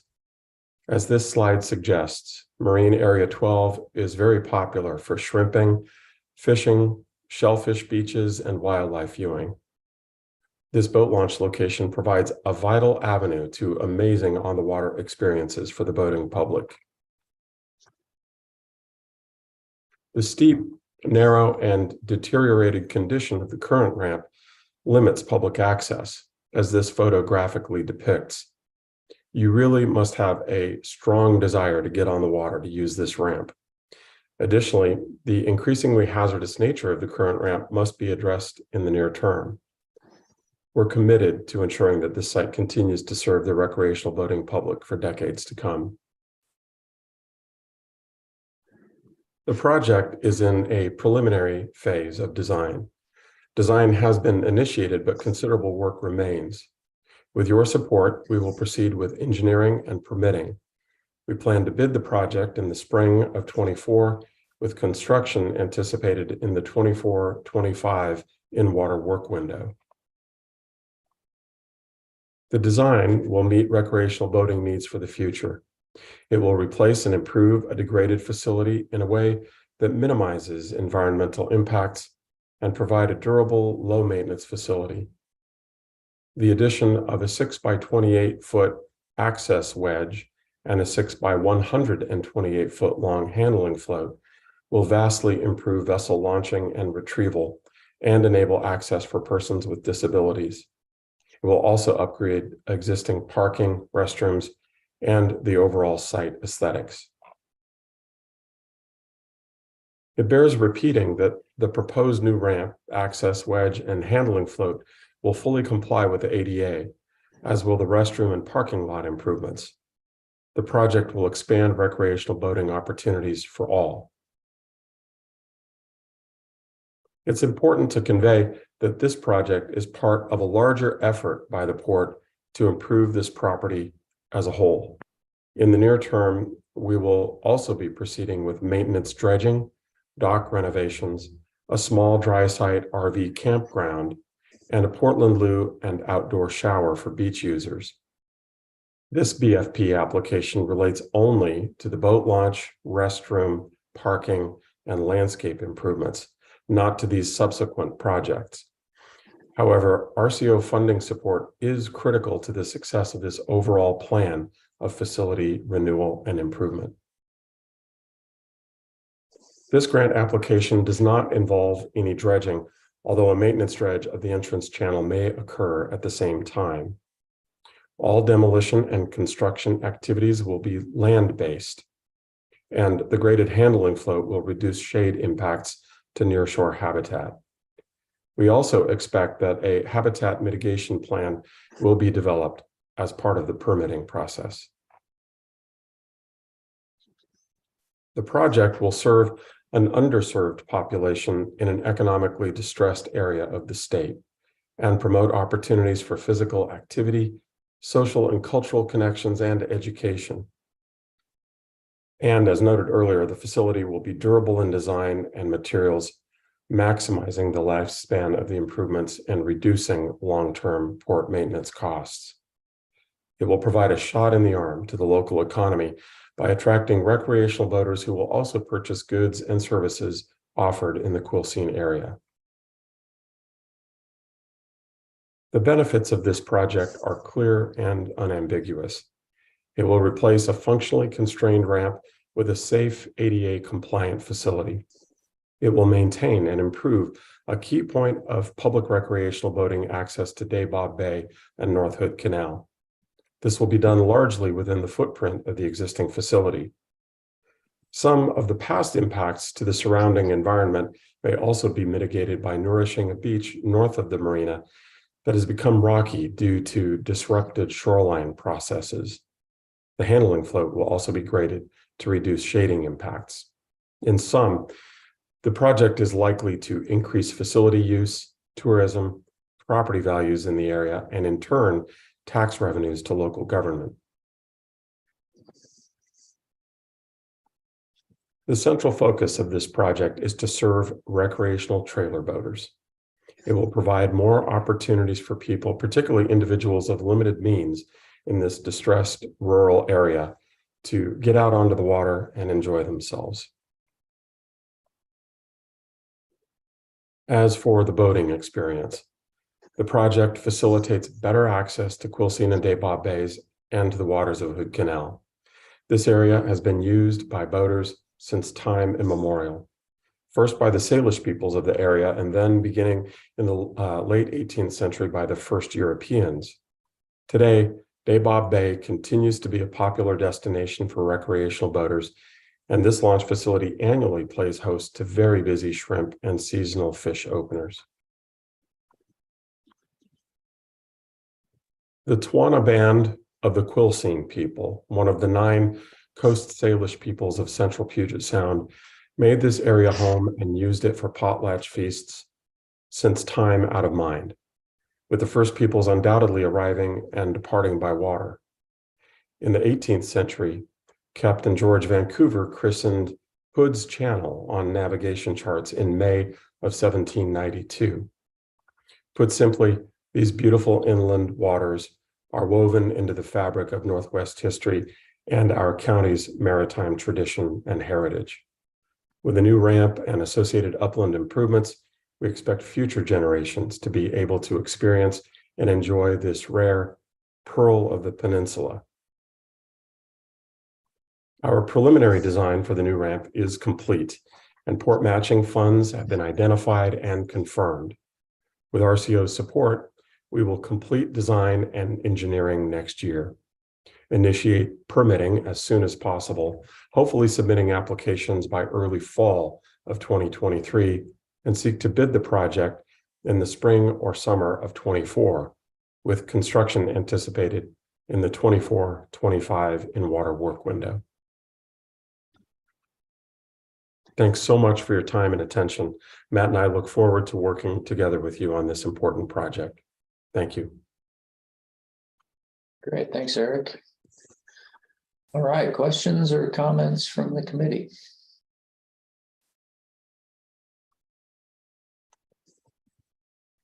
Yeah, Linda, go ahead.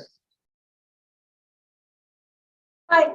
The only comment I had is about the bulkhead that's right next to the ramp. Are there any expenses expected for that? I didn't see any cost estimates. I'm sorry, can you repeat the first part? I missed I think a key part of your question. I'm sorry, the bulkhead that's adjacent to the ramp, is there anything wrong with that? Does it need any work? I didn't see any cost estimates associated with that. I'm so happy to have the port's engineer and director of capital projects here to help me answer this question. You want to give that a shot, Matt? Sure. So as part of the new ramp construction, we anticipate having to shore up that existing retaining wall that you see in the picture, kind of the upper left. But outside of that, not too much in terms of improvements to the bulkhead. As you saw, I think in another photo, that bulkhead, the top of it was used as the handling float or the launching access. So that's a hazard in our eyes. So, you know, one of the great benefits of this project is it kind of eliminates that hazard and using that bulkhead as a walking surface, which greatly limits the access for many people. Okay. All right. I was just wondering about that. Thank you. Yeah, thanks, Linda. Shane, go ahead.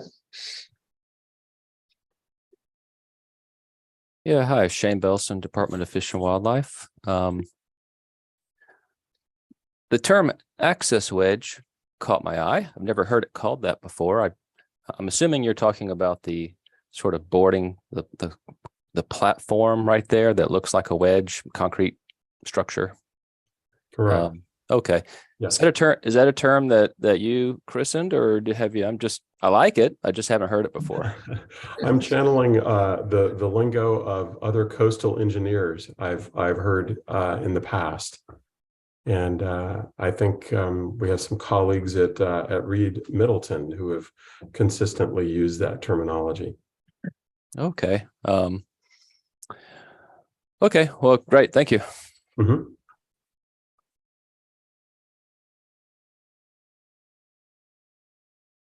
Thanks. Other thoughts or questions on this one?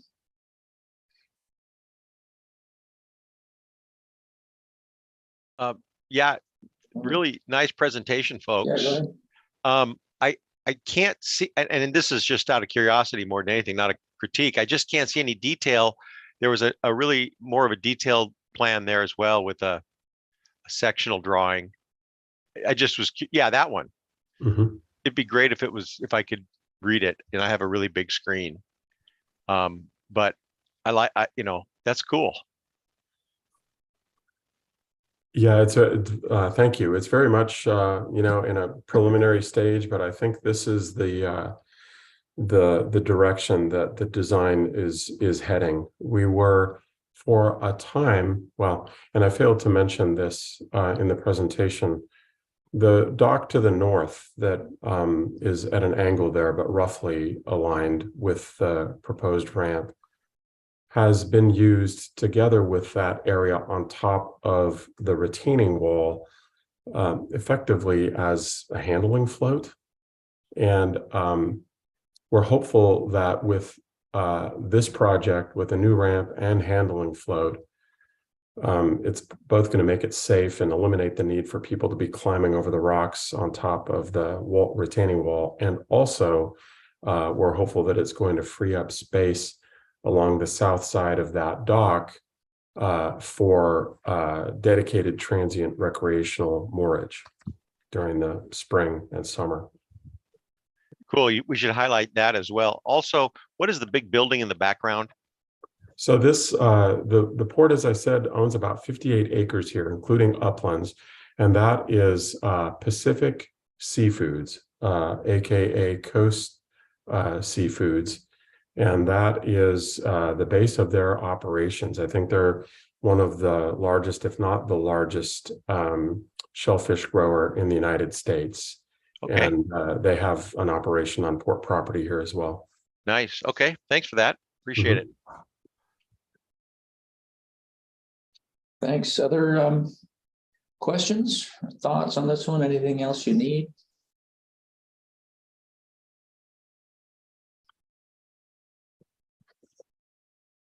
Good. Well, yeah. So, like on this design slide, you could fill up the whole page with the designs. We could see it better, and possibly even just slap some. If there's some things you want to highlight, just slap some labels right on top to highlight details, dimensions or whatever it is you might want to be sharing. Lowell, go ahead. Yeah. Hi. I guess I don't know if you had it in your presentation, but it would be nice to know where the next closest boat launch is in this area. You might have mentioned it, but I didn't catch it. Yeah, I mentioned the nearest comparable ramp, which would be Pleasant Harbor, about 16 miles to the south. There is also one at Point Whitney without a handling float in a really exposed location, and I don't believe that one offers restrooms. So it's sort of a different user demographic. Yeah, go back to that slide. There you go. So the yellow diamond there would be Point Whitney. The nearest comparable ramp is the most northerly blue diamond there, which is Pleasant Harbor, which is also a WDFW site. Thank you. I missed it. Sorry about that. Good job. No problem. Thanks. All right. Anything else on this one? Great. Thanks, guys. You'll be getting some written feedback as well from the committee and as well as the grants manager. So excellent. We'll plan on seeing you in February. All right. Thanks so much for your help. All right. Thank you. Bye. Bye-bye.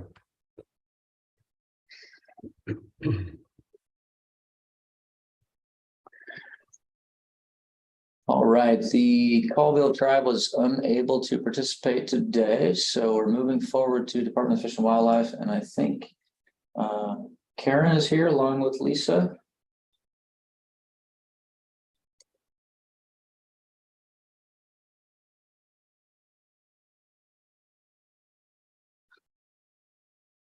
Can you guys hear me okay?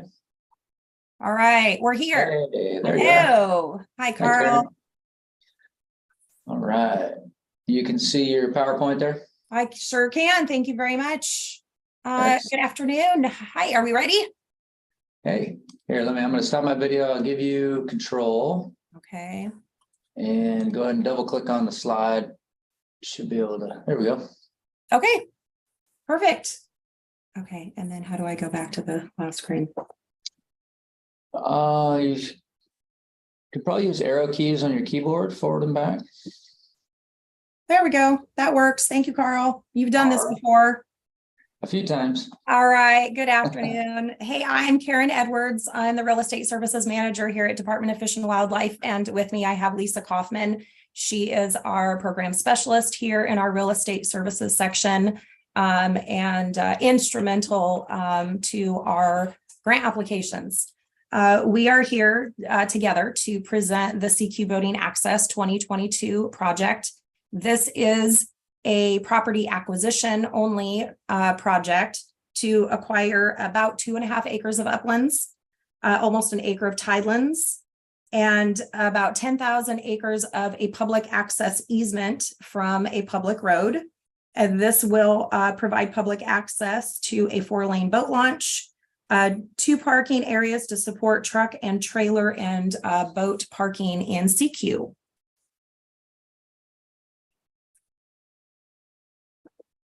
The project is located on the northwest coast of Washington's Olympic Peninsula in the town of CQ on the Strait of Juan de Fuca, depicted here with the yellow star. We are using a PowerPoint presentation that we put together for our 2016 BFP project, which has been funded. However, we have had the property appraised and we have a need for more funding in order for this property acquisition to go through to fruition. So I wanted to explain a little bit on the map here. We have got a parking area to the far south. That parking area is no longer part of this property acquisition project. And the reason is because of potential contamination. So we are focusing on the yellow areas to the far north, which is where it includes the 4-lane boat launch, some tidelands, and 2 parking areas. Number 1, criteria need. As a resort, the site has been a Washington institution since the 1930s and is the oldest operating fishing resort in Washington state. The goal of this acquisition is to ensure that continued public access remains possible here. This destination is critical to those seeking to fish in Marine Area 5, but also affords access to Marine Areas 4 and 6, and is critical to the economic viability of the community of CQ. The facility is the only viable non-tidal dependent launch ramp between Port Angeles and Neah Bay, a distance of 62 nautical miles or 100 road miles. The ramp here is capable of launching both small and large watercraft. The only other viable boat launch option along this reach of the strait is limited to small boats and is tidal dependent. If sold to a private buyer, the opportunity to provide public access for boaters and fishers in this area of the Strait of Juan de Fuca could be lost forever.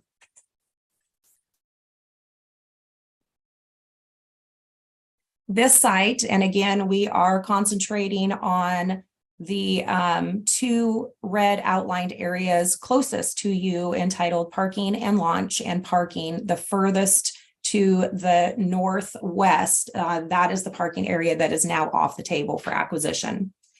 The site has been operated continuously since 1936 as a fishing resort with the most publicly accessible boat launch between Port Angeles and Neah Bay. The area has long been an important site for saltwater fishing and recreational boating.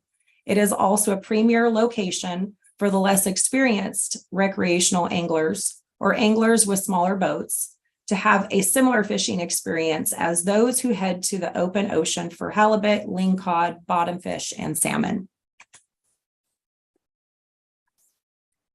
Site suitability. The project has been an existing non-tide dependent 4-lane boat launch and 2 additional parking areas with ample room for vehicles with trailers.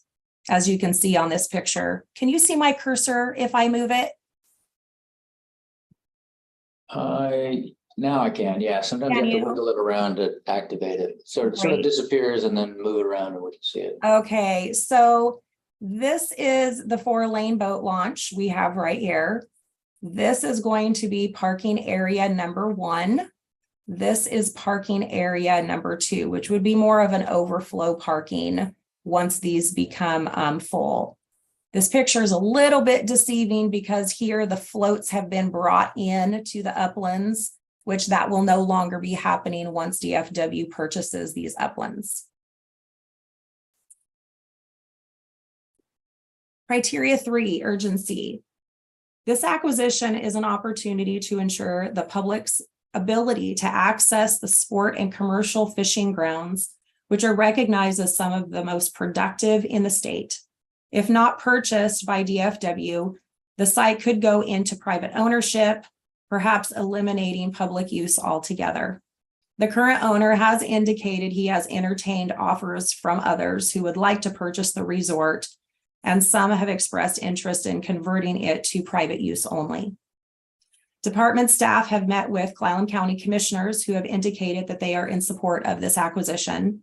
And we also, DFW, during our Lands 2020 acquisition planning process, which is our process by which we commit to which properties are we would like to commit to purchasing. We received favorable feedback during our public comment period during that Lands 2020 process. The site provides sport fishers the opportunity to harvest 4 species of salmon, halibut, and a variety of other bottom fish species. This busy area reportedly averages 19,000 boat trips, equating to 48,000 angler trips during the primary salmon season of July through September. Halibut fishing is also important to this area with approximately 4,000 boat trips and 10,000 angler trips during its limited halibut season. This site is also a popular sea kayak launch site and is of economic importance to the region. If this site were to be closed to the public or changed to limited private access only, it would have a devastating impact on the local economy. The towns of CQ and Clallam Bay depend on sport fishing for much of their economic well-being. We do recognize that criteria 4, 5, and 6, we are not required to answer as this being an acquisition only project. However, we did go ahead and answer it, but our final presentation, we may just go ahead and take that out if there's no value added.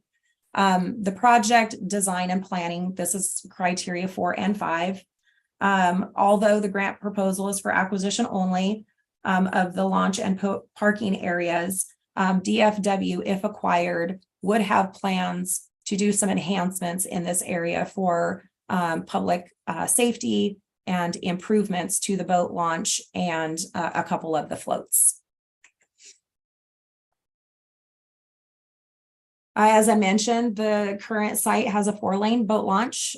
This is depicted here in the picture, allowing fishing and boating at all tide levels. The acquisition also provides 2 parking areas, one upland from the boat launch and one labeled as parking area number 1 on the slide, making access easy for boaters. DFW plans to keep the launch and parking areas available for boaters and fishermen with the intent to improve the facilities in the future. Operation and maintenance of the existing floats will continue to be the responsibility of the current owner. The floats that are included on the tidelands which are just waterward of the boat launch out into those tidelands. There are a couple of private boat floats that are there that will be removed by the current owner, and DFW would replace them with floats possibly used in a future BFP development grant or possibly a capital budget request. Criteria 6, suitability. The DFW's mission is to preserve, protect, and perpetuate fish, wildlife, and ecosystems while providing sustainable fish and wildlife recreational and commercial opportunities. We are ideally suited to take on the responsibility of providing this recreational opportunity to meet the needs of our stakeholders. We currently operate more than 500 water access areas statewide with a highly experienced team. If acquired, DFW will include this acreage in our operation and maintenance budget request for newly acquired land.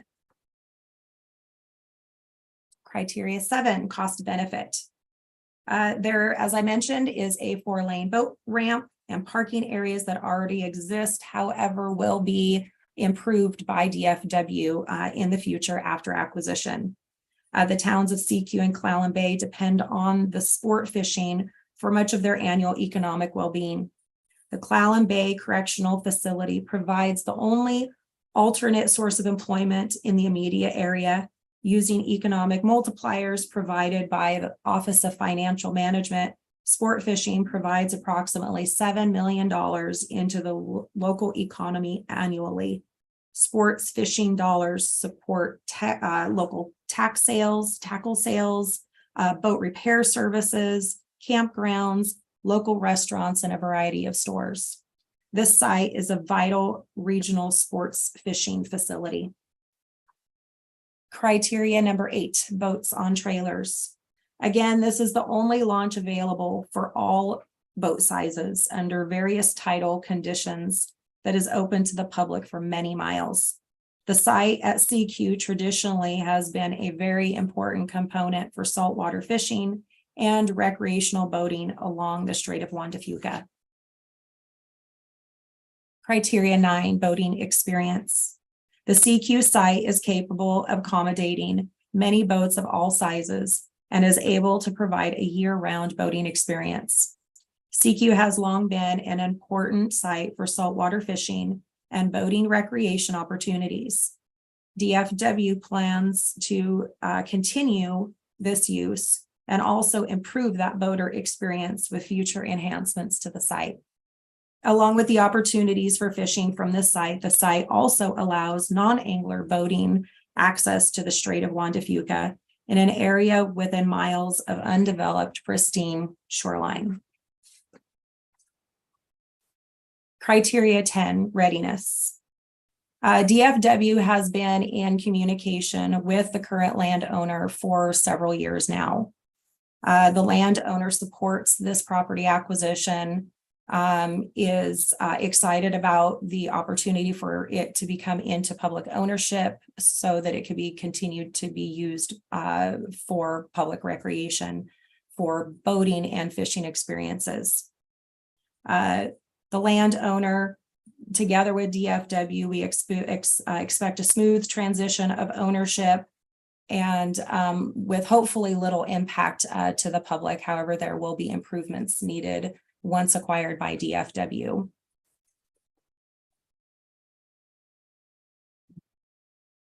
Population proximity. Clallam Bay and CQ are designated as a joint urban growth area and are included as one of 6 targeted growth areas in the county UGA plan. As last reported, Clallam County had a population increase of 20.6% and the Clallam Bay CQ urban growth area a growth of 47.5%. The CQ site historically is a very high use site and provides numerous economic benefits. Because of its launch type and the water body served, the site has no fewer than 70,000 angler trips per year and also supports a large number of non-angler boating opportunities. And with that, I thank you for the opportunity to present this, and we're here for any questions. Great, thank you, Karen. Thank you. Questions on this project?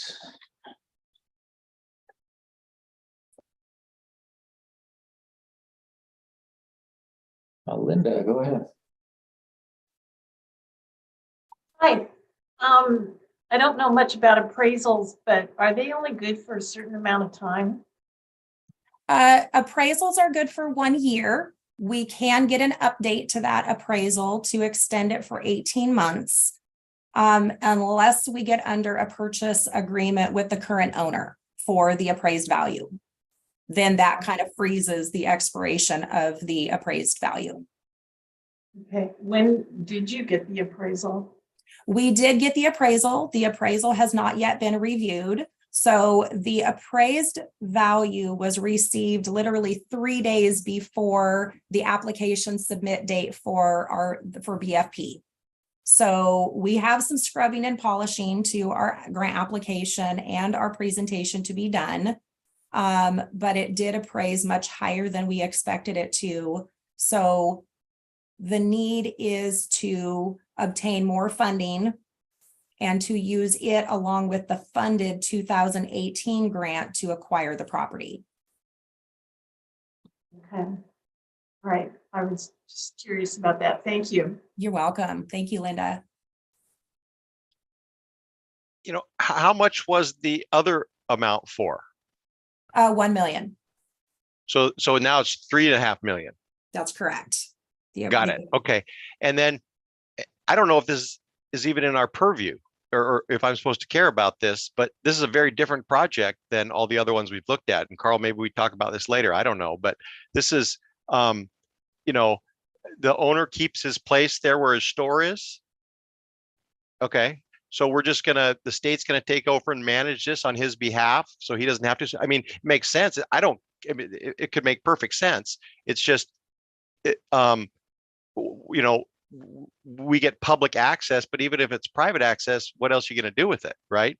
Well, I mean, and what makes us as taxpayer? It's a fun. There's philosophical issues here that are different for me, right? Is the WDFW the best manager of this project? Why not? Isn't DNR going to buy it, or doesn't it come out of the capital budget? It doesn't. I don't understand where this. If this does that make sense? Are these valid questions? Yeah, good questions. And I was unclear about the ramp, the launch ramp. Is that a Fish and Wildlife ramp, or is that part of the private resort? It is part of the private resort. So DFW does not own anything in this area currently. What we are looking to acquire is the 4-lane boat ramp, the parking area in the uplands, along with the overflow parking that is off to the kind of the northeast on this photo, and then also a public access easement from the main road. The current owner would retain ownership of everything else. DFW would not be managing anything on behalf of the current owner. Except his loading and launch ramp, which is now ours, which we get to do on his behalf. Which would be ours, but this way, if the current owner does sell the property, we have secured that public access for boaters and recreators. So Okay. yeah, so if he does decide to sell the remaining property to a private owner and change that from, you know, kind of like public access to a private resort, we have secured the public access in perpetuity. Right. Okay. Yeah. I mean, And Eric, I mean, someone should buy it. I mean, yes, we should buy it and have a public access, but are you guys the right guys to do it? Why isn't DNR going to do it? Why isn't the state parks going to do it? I don't know. I mean, it doesn't, maybe I shouldn't care. I don't care one way or the other. Someone should buy it. Yes. But then I look at $2.5 million out of our $8 million we get to give away. And there's, you know, they need, you know, I can do 100 toilets now for $2.5 million in places where they're 30 years old. I'm just trying to put this in some kind of perspective, right? For sure. And Eric, we are actually having internal conversations about that. As I mentioned, Plus you got $1 million already. right, exactly. I don't know. Yeah, so we did put this in at the last minute. We do have some internal conversations that we will be having before technical completion on January 13th. That will help us to decide if this is a project we want to submit, or if, like what you were saying, this may be a better capital budget request. Right. And then, ask for 300,000 from RCO, and then we can do a bazillion other fabulous little works. I don't know. Right. That's just my thought. So this is something that can change a lot between now and January 13th, and when and if you see it come final presentation time. This might actually be a project that DFW decides to pull. However, we needed to get our application in to secure opportunity for funding, which is what we did. Yeah, somebody should buy it, but I think someone with a bigger budget than RCO should buy it. That just, from looking at all the other worthy projects. Thanks. That was a fabulous presentation, Karen. Thank you very much, Eric. Thank you. Yeah, interesting question. Karen, has the owner expressed an interest in selling? So there's like a risk that the opportunity will be lost. Is that the situation here? Yeah, so we have been in discussions with the landowner, as I said, for years. He's been hanging on with us. He has had some offers before. Holding you hostage to get the taxpayers to, How serious they are, not 100% sure. However, there is, discussion about it changing ownership. So, the landowner is ready to sign a purchase and sale agreement. However, we cannot sign a purchase and sale agreement if we don't have funding. Right. Or it must be contingent upon funding. So we need to be very, very thoughtful through the process as we continue. But the landowner's very willing. Gotcha. Yeah. All right, Lowell, go ahead. Yeah, just a small point of clarification. So you guys received a grant for $1 million. I remember, I was in the last grant review. And what was that not also for acquisition? I'm just want a little clarification or summary of how that grant was used and what's happened with it. So that grant was used to appraise the property, the due diligence to get to the point of an appraised value. The appraised value is significantly higher than what we expected it to be. It's significantly higher than the $1 million that we got in 2018. The landowner is not interested in selling in phases. So we cannot purchase a portion of the property with the 2018 dollars and then come back and try to buy something else. It's an all or none deal. So this is where we are wanting to combine funding from two different grant cycles to buy the property in its entirety. Okay. So you still have most of the $1 million. Right. Correct. Got it. Okay. Yeah. What happens if you can't spend it? Then it goes back to RCO. Got it. Okay. That's cool. Yeah. That's great. Yep. Thank you. That helps. You bet. Thank you, Lowell. Yeah, I was going to mention that you've only spent, some appraisal and some admin money. So well over 950,000 of that $1 million is still sitting there waiting. And yeah, if a project dies for whatever reason, permitting, unwilling seller, whatever, money just comes back and rolls down the list to the next ranked projects. Which is why it's good to have alternates. Yes. Yes. All right. Any other questions or information you need on this one? Karen, I would say if this does remain a priority and come back and stay in the mix here, I would say for those evaluation criteria that you do not need to answer, I would find a way. It was really good information, but find a way to roll it into the other criteria, because you're not going to get scored on 4, 5, and 6. Correct. So like maybe roll it into criteria 2, I think might be a good fit, or criteria 9. So you take advantage of that good information you have to help us or the committee score the project. Great. Thank you so much, Carl. Appreciate that. All right. We'll see you later. Thank you. Thanks, everyone. Bye-bye. Okay, bye.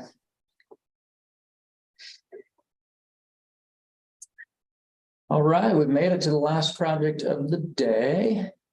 Moving to Kitsap, Port of Illahee. And let's see, John, are you presenting this one again? I sure am. So I'm the last up of the day, huh? All right, bring in the closer. Welcome back. Let me stop my video, give you control. There we go. You should be able to take that now. Yeah, it looks like I have control. Yep, there you go. Yep. Whenever you're ready, go ahead. Okay, well, very good. Well, thank you. Hopefully everyone had a good lunch. My name, of course, is John Piccone, and I'm also the on-call engineer for the Port of Illahee. And this grant request is related to replacing some severely deteriorated pile on the port's public pier. You can see on this overview slide some of the financial metrics associated with it. Relatively small RCO request to get us through a bit of a problem. The need is really related to the condition of 20 total deteriorated pile. And I'll speak to the need in a bit more detail, but first I think it's important that everyone understand what is planned out at the Port of Illahee. So there was quite a bit of planning going back all the way through 2018. And in the 2020-2021 grant cycle, both the Port of Illahee and RCO committed some considerable funds to making a lot of improvements out at the Port of Illahee. And those are currently funded and scheduled for 2023 construction. They included all new transient moorage for BFB eligible boats and substantial upgrades to the upland area that's shown on this figure as number 2, parking and other improvements. What that grant did not include, though, was improvements to the pier. And as you can see, the existing public pier is really just the backbone or the key link to everything that the Port of Illahee has to offer. We were a little bit misled by an older condition assessment of the pier going back several years that suggested a more normal rate of pile maintenance. But what we realized, the dock manager asked me to take a closer look at some of the piles early in or late in 2021, and then early in 2022, we went forward and did a complete condition assessment on all the piles of the pier. And part of what we found was not at all unexpected. Part of it was very unexpected. So within the total pier, most of the piling are timber pile. And we knew that some of them were deteriorating. We had planned all along, and the port had budgeted all along to replace those timber pile as part of the upcoming project. And you can see here in some of these photos just how bad a handful of those timber pile are. But what we did not know is the condition of the relatively new concrete piling. So there are 10 concrete piling out there. And when this was brought to my attention and we went and looked at it, what we realized is that it was very improperly constructed, those 10 concrete pile. You can see in the photo in the upper right how those concrete pile are spalling. The reinforcing inside is not only exposed, but getting heavily corroded. And just from an engineer's perspective, that's a pretty scary thing that needs to be dealt with rather immediately. This schematic here, just to show you where these piles are, the 10 piles that are on the left or most landward, 5 on each side, those are the concrete piles that were just completely unexpected, but do need to be replaced pretty much immediately. The other dots, the other 10 dots there are the timber pile. Most all of those we were aware of and planning to do as part of the upcoming 2023 project. The issue, of course, is that with that many pile all at once for a small port, that just really was a surprise that did not fit into everything that the port has been saving and budgeting for quite a few years. This project planning does go back quite a ways. The need's been well established in the comprehensive scheme, and there's been a lot of strong survey support around not only the upcoming project, but just preserving and maintaining the Illahee Pier. So it's a important project to not only the port, but the community as well. Addressing the question of site suitability, I think I'll make 3 points. One on just the historic nature of the port and how long it's been there. The primary infrastructure that's already in place and what is planned for next year. And lastly, its location within the water body. 1922 is how long the Port of Illahee has been in existence and providing public access. And you can see in this aerial photo here, the boundaries have never changed, but those blue areas there represent the upcoming improvements that have been a long time in the coming. But again, that pier, that existing pier, really is a critical link to what makes everything popular and functional at the Port of Illahee. Just briefly to show you what is planned for next year, in the upper right, you can see a schematic of the moorage that has already been funded.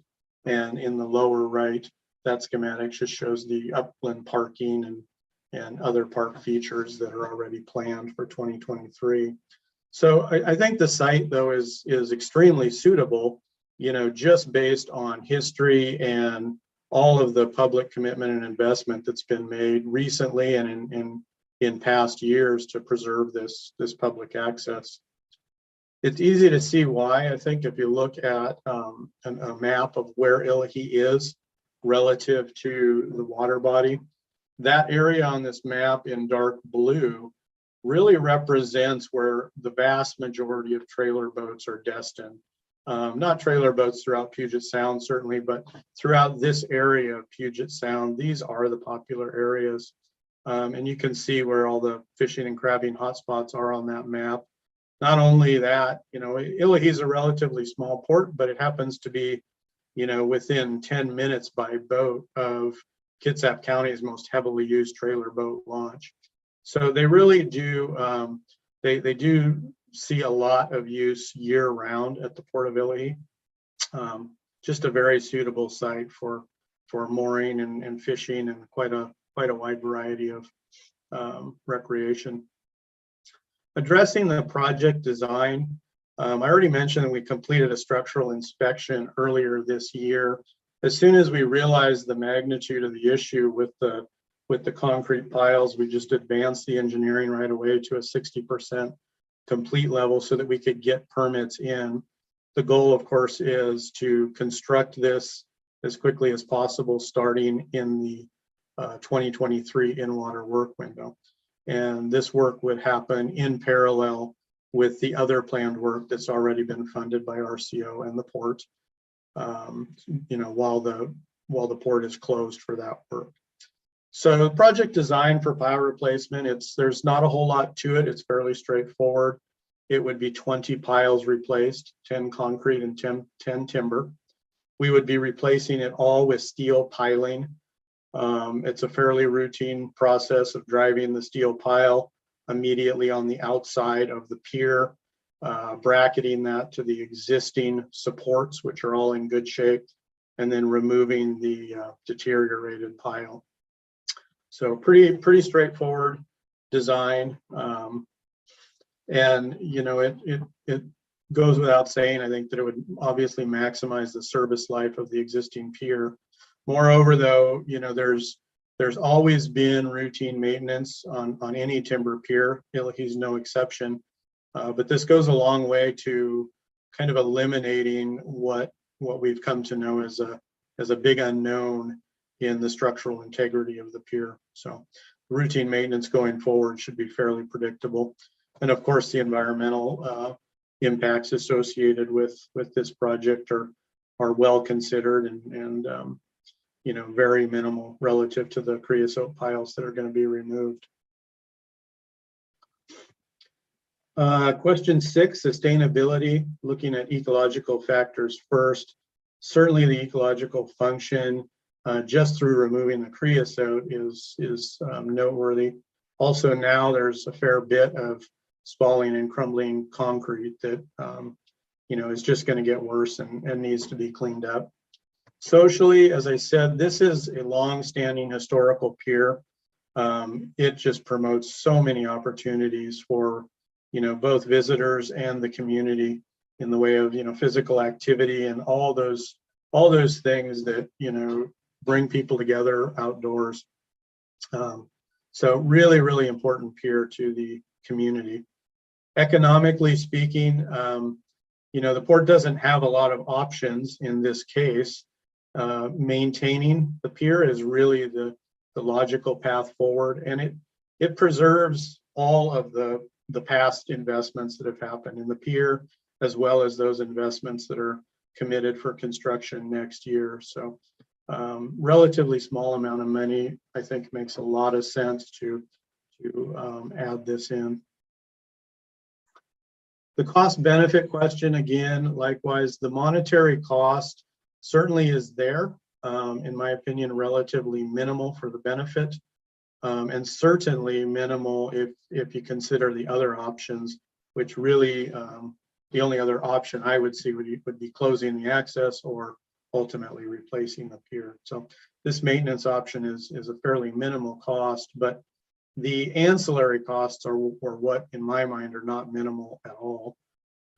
If it's left unattended, certainly the public safety aspect could be very significant. And then again, looking at the service life of, the much older prior investments, as well as the recent prior investments by both the port and RCO, it just makes sense that, if we were to let this pier go unmaintained, the cost impact to those investments would be significant. So benefits, in my mind, paramount. Number one would be the public safety.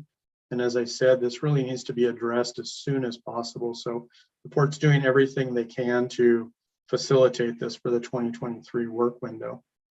Other benefits, of course, are maintaining the popular public access. And then again, looking at it through that longer term lens, just extending the useful life of all the investment that have happened out there. And steel piling is certainly a proven way to do that over, other methods of repairing timber pile. Boats on trailers. There is a breakdown here of the financials. As I said, the total project cost is just shy of $500,000, but once prorated, the eligible project cost is $249,000. We do recognize that the pier is not solely used by eligible BFP boaters. So that results in an RCO request of $186,000. And certainly had I or the port known during the prior cycle, we would have included this request in there. The port just simply didn't have the funding for 2020 pile replacement. But we didn't know, and so we're hoping for some little bit of additional assistance from RCO so that we can make these repairs at the same time as the remainder of the work. But certainly all these funds will benefit 26 and under trailer boats. Looking at the boating experience, again, here's that same water body. It's a very popular water body with a lot of fishing access year round.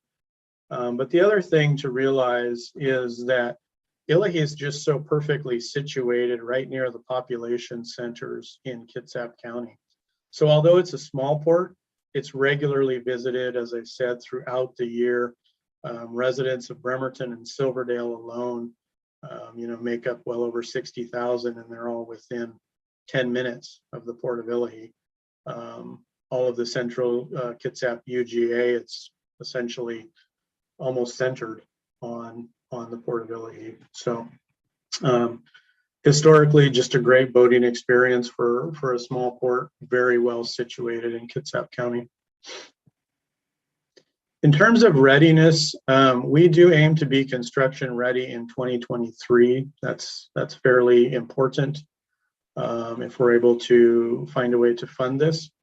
The pier inspection, as I mentioned, has already been complete. We did quickly advance engineering to a 60% level so that we could get the permits in Honestly, the permits there's really no chance of permit delays on this. It all fits within a separate pile programmatic permit. In fact, the HPA is already complete. I know Kitsap County is a little bit behind, but I would expect they'll be done with their review probably sometime in December. And I've talked to the Corps recently, and I think we'll actually have our Corps permit for this work probably by the end of this month. So don't expect any delays with permitting. Again, if funding can be worked out by June of next year, then the solid plan for the port is to incorporate this construction along with all the other planned improvements that are planned for 2023. And with that, I would conclude and answer any questions that anyone has. Great, thanks, John. Questions from the committee? John, how much is the total project? 498,000 is what we're estimating. And where did all that money come from, just out of curiosity? Well, so the port's portion of that is 249,000 for the non-eligible portion and another 63,000 for the match if this grant were awarded. So there's about 300,000 that the port has to come up with. Not quite all of that was in the 2023 budget, but it was close. As I mentioned, the port's known for some time that they needed to do maintenance on the pier. They've been really good over the years about saving year by year for pier and dock maintenance. So there was a fund that was built up to handle that, but it just was not quite big enough to handle the surprise that I mentioned associated with the concrete piles. Sure. Thank you. Mm-hmm. Thanks. Lowell, go ahead. Hi, yeah. Lowell Dixon, Department of Natural Resources. A couple questions.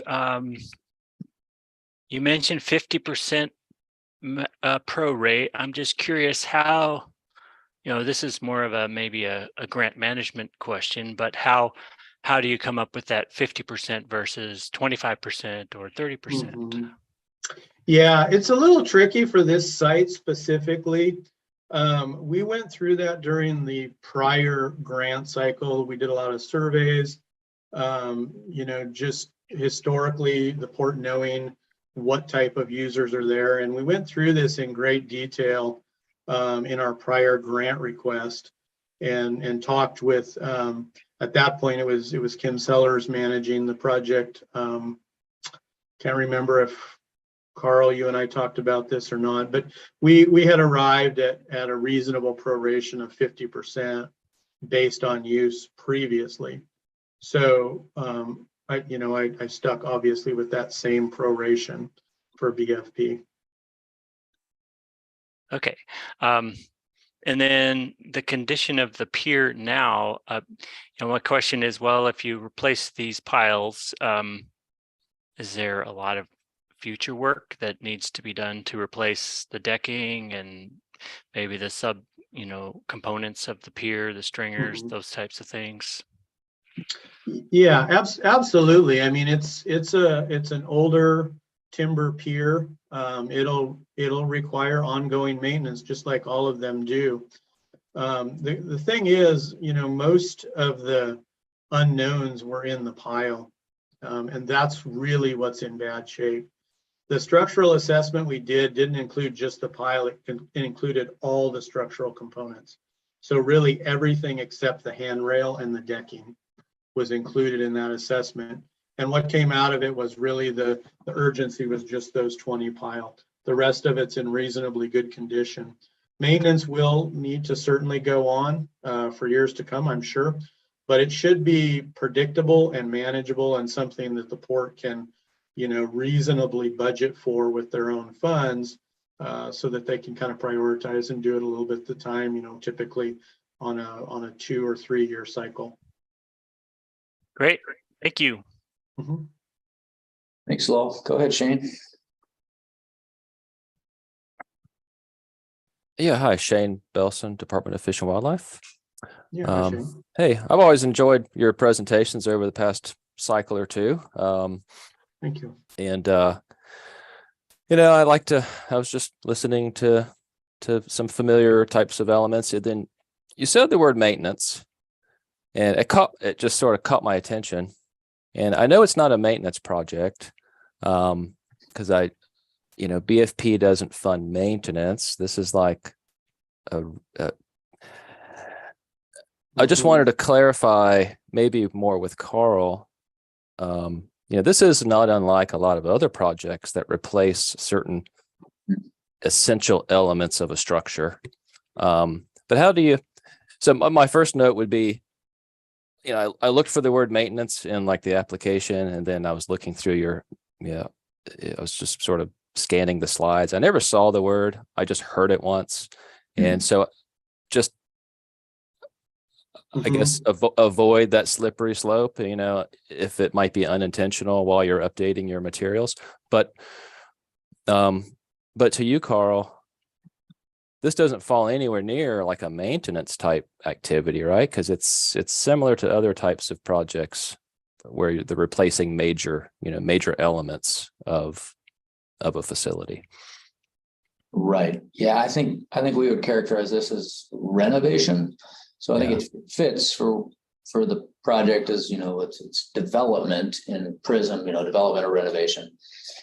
And so I think it fits. Maintenance is you're replacing a few of the handrails or a few pieces of decking, each year as they fail. But if you were redecking the entire thing, replacing pilings, that sort of is a little bit of a judgment call, but it kind of tips the scales to more of a renovation, and definitely not routine maintenance to replace piling. Right. Yeah, that's what I figured. And I wouldn't have thought anything about it had I not heard the word. So just beware the M word. Yeah, that's a great point. I've gotten in the habit of thinking of those piles as part of the routine maintenance. They simply the scope significantly grew unexpectedly, and I need to start thinking about it as something a little bit more, which it is. Yeah, it's like, I know what you mean, you know what you mean, we all know what you mean, but that just one word triggered all sorts of ideas about. Now, so I was digging through the grant manual and making sure I understood how that factors in or doesn't. But anyway, enough said. Thanks. Thank you. All right. Thanks, Shane. Other questions or thoughts for this project? Fairly straightforward. All right. Well, thanks again, John. Appreciate it. Okay. I appreciate it as well. Have a good evening, everyone. Yeah, thanks. You too. All right. That brings us to the end of the day. So thank you, everyone. If advisory committee members and staff could hang on for just a minute, we'll do just our little end of session wrap up. But that concludes day 2 of our voting facilities program technical review. Thank you. And I'm going to stop the